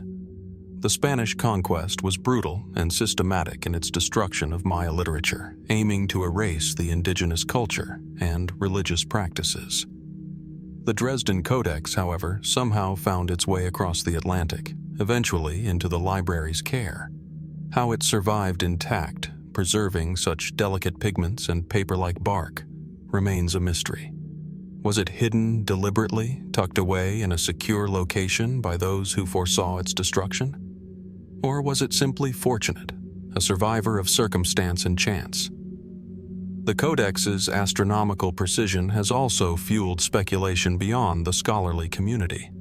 Some researchers argue that the Maya may have had knowledge of celestial mechanics that extended far beyond their time and environment. The meticulous tracking of Venus, for example, is unmatched by many civilizations of that era. Could the Maya have been observing phenomena that modern astronomers only began to understand centuries later? There are those who suggest that the Codex encodes messages or prophecies, warnings perhaps, embedded in the cycles of the heavens. What might these patterns have meant to the Maya themselves? And if they were indeed predictive, how might that knowledge have been used, politically, ritually, or otherwise? It is important to note that these ideas remain speculative and controversial. No definitive archaeological context has been established for the Ica Stones, and the possibility of modern fabrication complicates attempts to interpret them reliably. Yet, the allure of the stones persists precisely because of this ambiguity. They straddle the boundary between the known and the unknown, between empirical evidence and imaginative conjecture. In examining them, one confronts the limits of our understanding of history, archaeology, and the continuity of human knowledge. The Ica Stones also serve as a mirror for our own curiosity and skepticism. They challenge us to consider the ways in which we reconstruct the past and how we decide what to accept or dismiss. Can a single collection of artifacts, whose provenance is partly uncertain, compel a reevaluation of long-held assumptions about human history? Or are we witnessing a complex interplay of folklore, commerce, and artistry cleverly intertwined to create the illusion of antiquity? As one studies the stones, lingering questions emerge. How many more examples lie buried in the sands of Ica, waiting to be discovered or recognized? Could some of these carvings preserve fragments of knowledge that predate modern records? Or are they entirely modern creations, echoing humanity's fascination with dinosaurs, ancient medicine, and lost civilizations? What do they reveal about the minds of the people who carved them, and what might they reveal about the collective memory of humanity itself? Even in the absence of definitive answers, the stones exert a quiet power. Holding one in your hands, tracing the grooves of a carving, it is impossible not to feel a connection to the past, a sense of contact with a human consciousness that, whether ancient or modern, sought to communicate through enduring stone.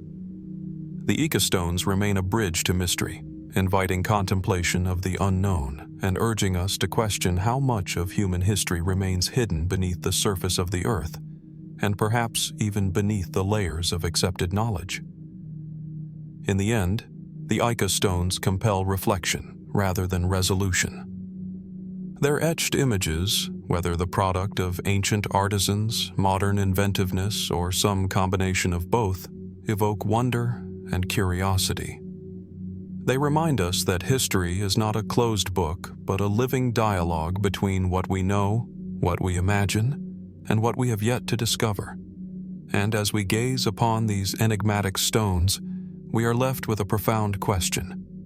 What secrets of the past, recorded in stone or memory, remain hidden from our understanding, waiting for those who dare to seek them out?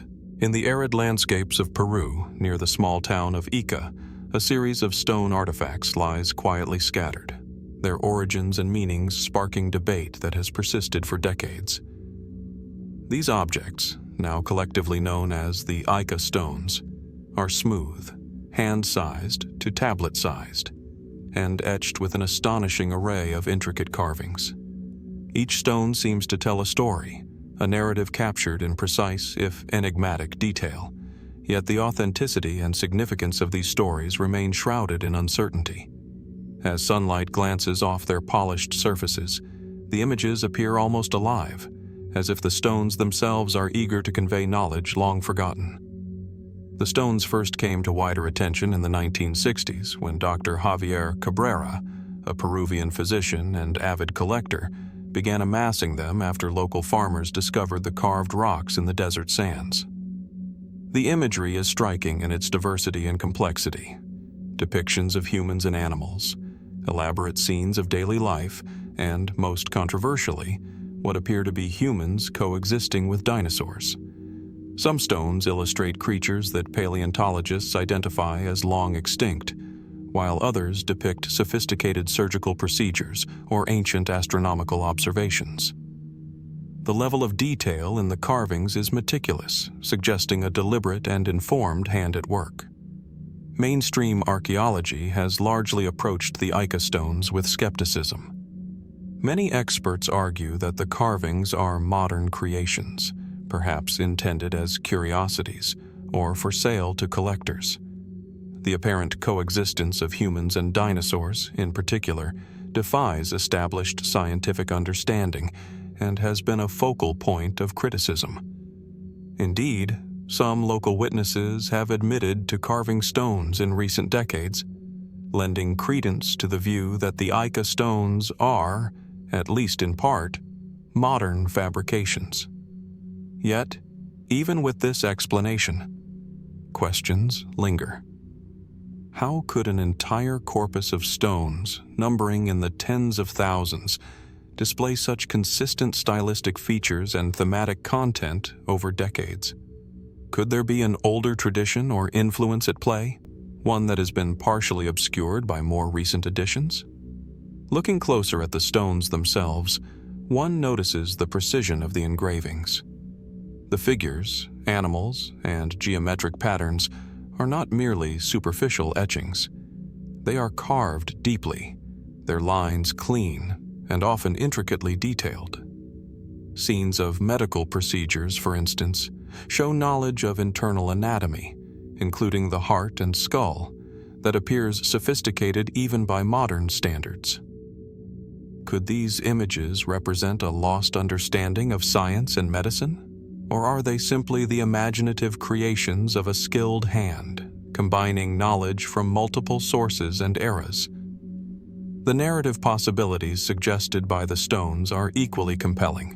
Some scenes appear to depict tools or methods for agriculture and construction, hinting at technologies that seem advanced for the presumed time of origin. Others portray astronomical observations, with figures tracking stars, the moon, or celestial events in ways reminiscent of ancient civilizations' methods of measuring time and understanding the cosmos. And then there are the most striking carvings of all: enormous reptilian creatures, flying machines, and complex devices whose purpose remains elusive.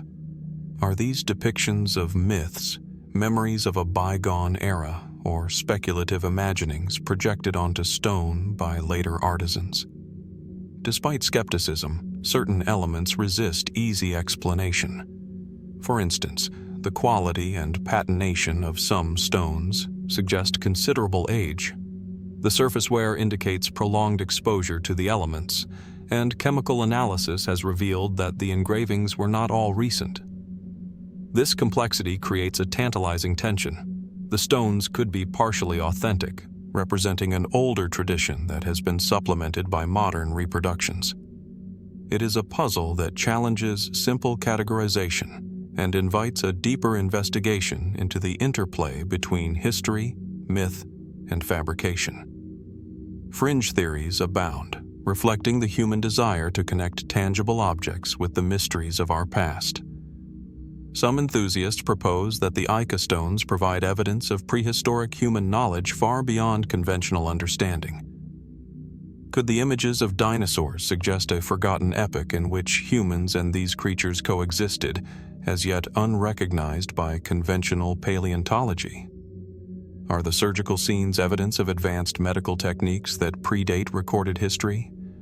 Others speculate that the stones encode symbolic knowledge, a repository of ancient wisdom, perhaps even transmitted from an unknown civilization with access to technologies or insights lost to time. Intriguingly, certain pages of the Dresden Codex seem to blur the lines between the real and the symbolic.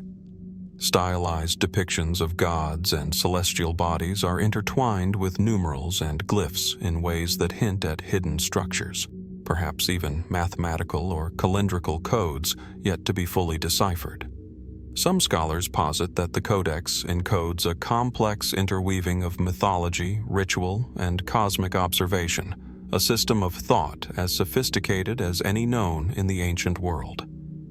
Others venture further, pondering whether the Maya may have possessed knowledge that touches on concepts we still struggle to define: time, cycles, destiny. Fringe theories, while speculative, also find fertile ground here. Could the Maya have had access to advanced knowledge lost to history, glimpses of a science or philosophy that vanished with the collapse of their cities? Are the glyphs mere records of observation, or could they contain layered messages intended to convey truths about the universe that are still inaccessible to us? While mainstream archaeology focuses on tangible evidence, these questions persist at the edge of understanding, teasing the imagination and inviting contemplation of what might have been known and subsequently forgotten. Despite centuries of careful study, the Dresden Codex resists full comprehension. Each attempt to unravel its secrets seems to reveal new layers of complexity, as if the Codex were designed to challenge and provoke, rather than simply inform. Modern imaging techniques have allowed researchers to peer beneath the surface of its pages, uncovering faded glyphs and details invisible to the naked eye. Yet even these revelations only deepen the sense of mystery. The Codex remains simultaneously a window into the ancient world and a veil that conceals as much as it reveals. In the quiet galleries of Dresden, one can almost feel the weight of this enduring enigma. The Codex, small and unassuming in physical size, carries within it the vastness of a civilization's intellect, belief, and imagination. It speaks to us across centuries, offering tantalizing glimpses of rituals, astronomical knowledge, and philosophical reflection. And yet, it guards its ultimate meaning fiercely, leaving us to ponder what truths remain hidden within the folds of its ancient pages. As we step back from the Codex and consider its intricate lines and vibrant illustrations, one question lingers in the mind. How much of the Maya understanding of the cosmos, encoded with such care, has been lost to time, and how much still lies waiting to be discovered, hidden in the rhythm of glyphs, numbers, and celestial cycles? The Dresden Codex continues to challenge our comprehension, reminding us that some mysteries, even those painstakingly recorded and preserved, may never be fully solved. And perhaps, in the quiet reflection it inspires, we find the true wonder, not in having all the answers, but in the enduring pursuit of knowledge and the invitation to imagine what secrets the universe still holds.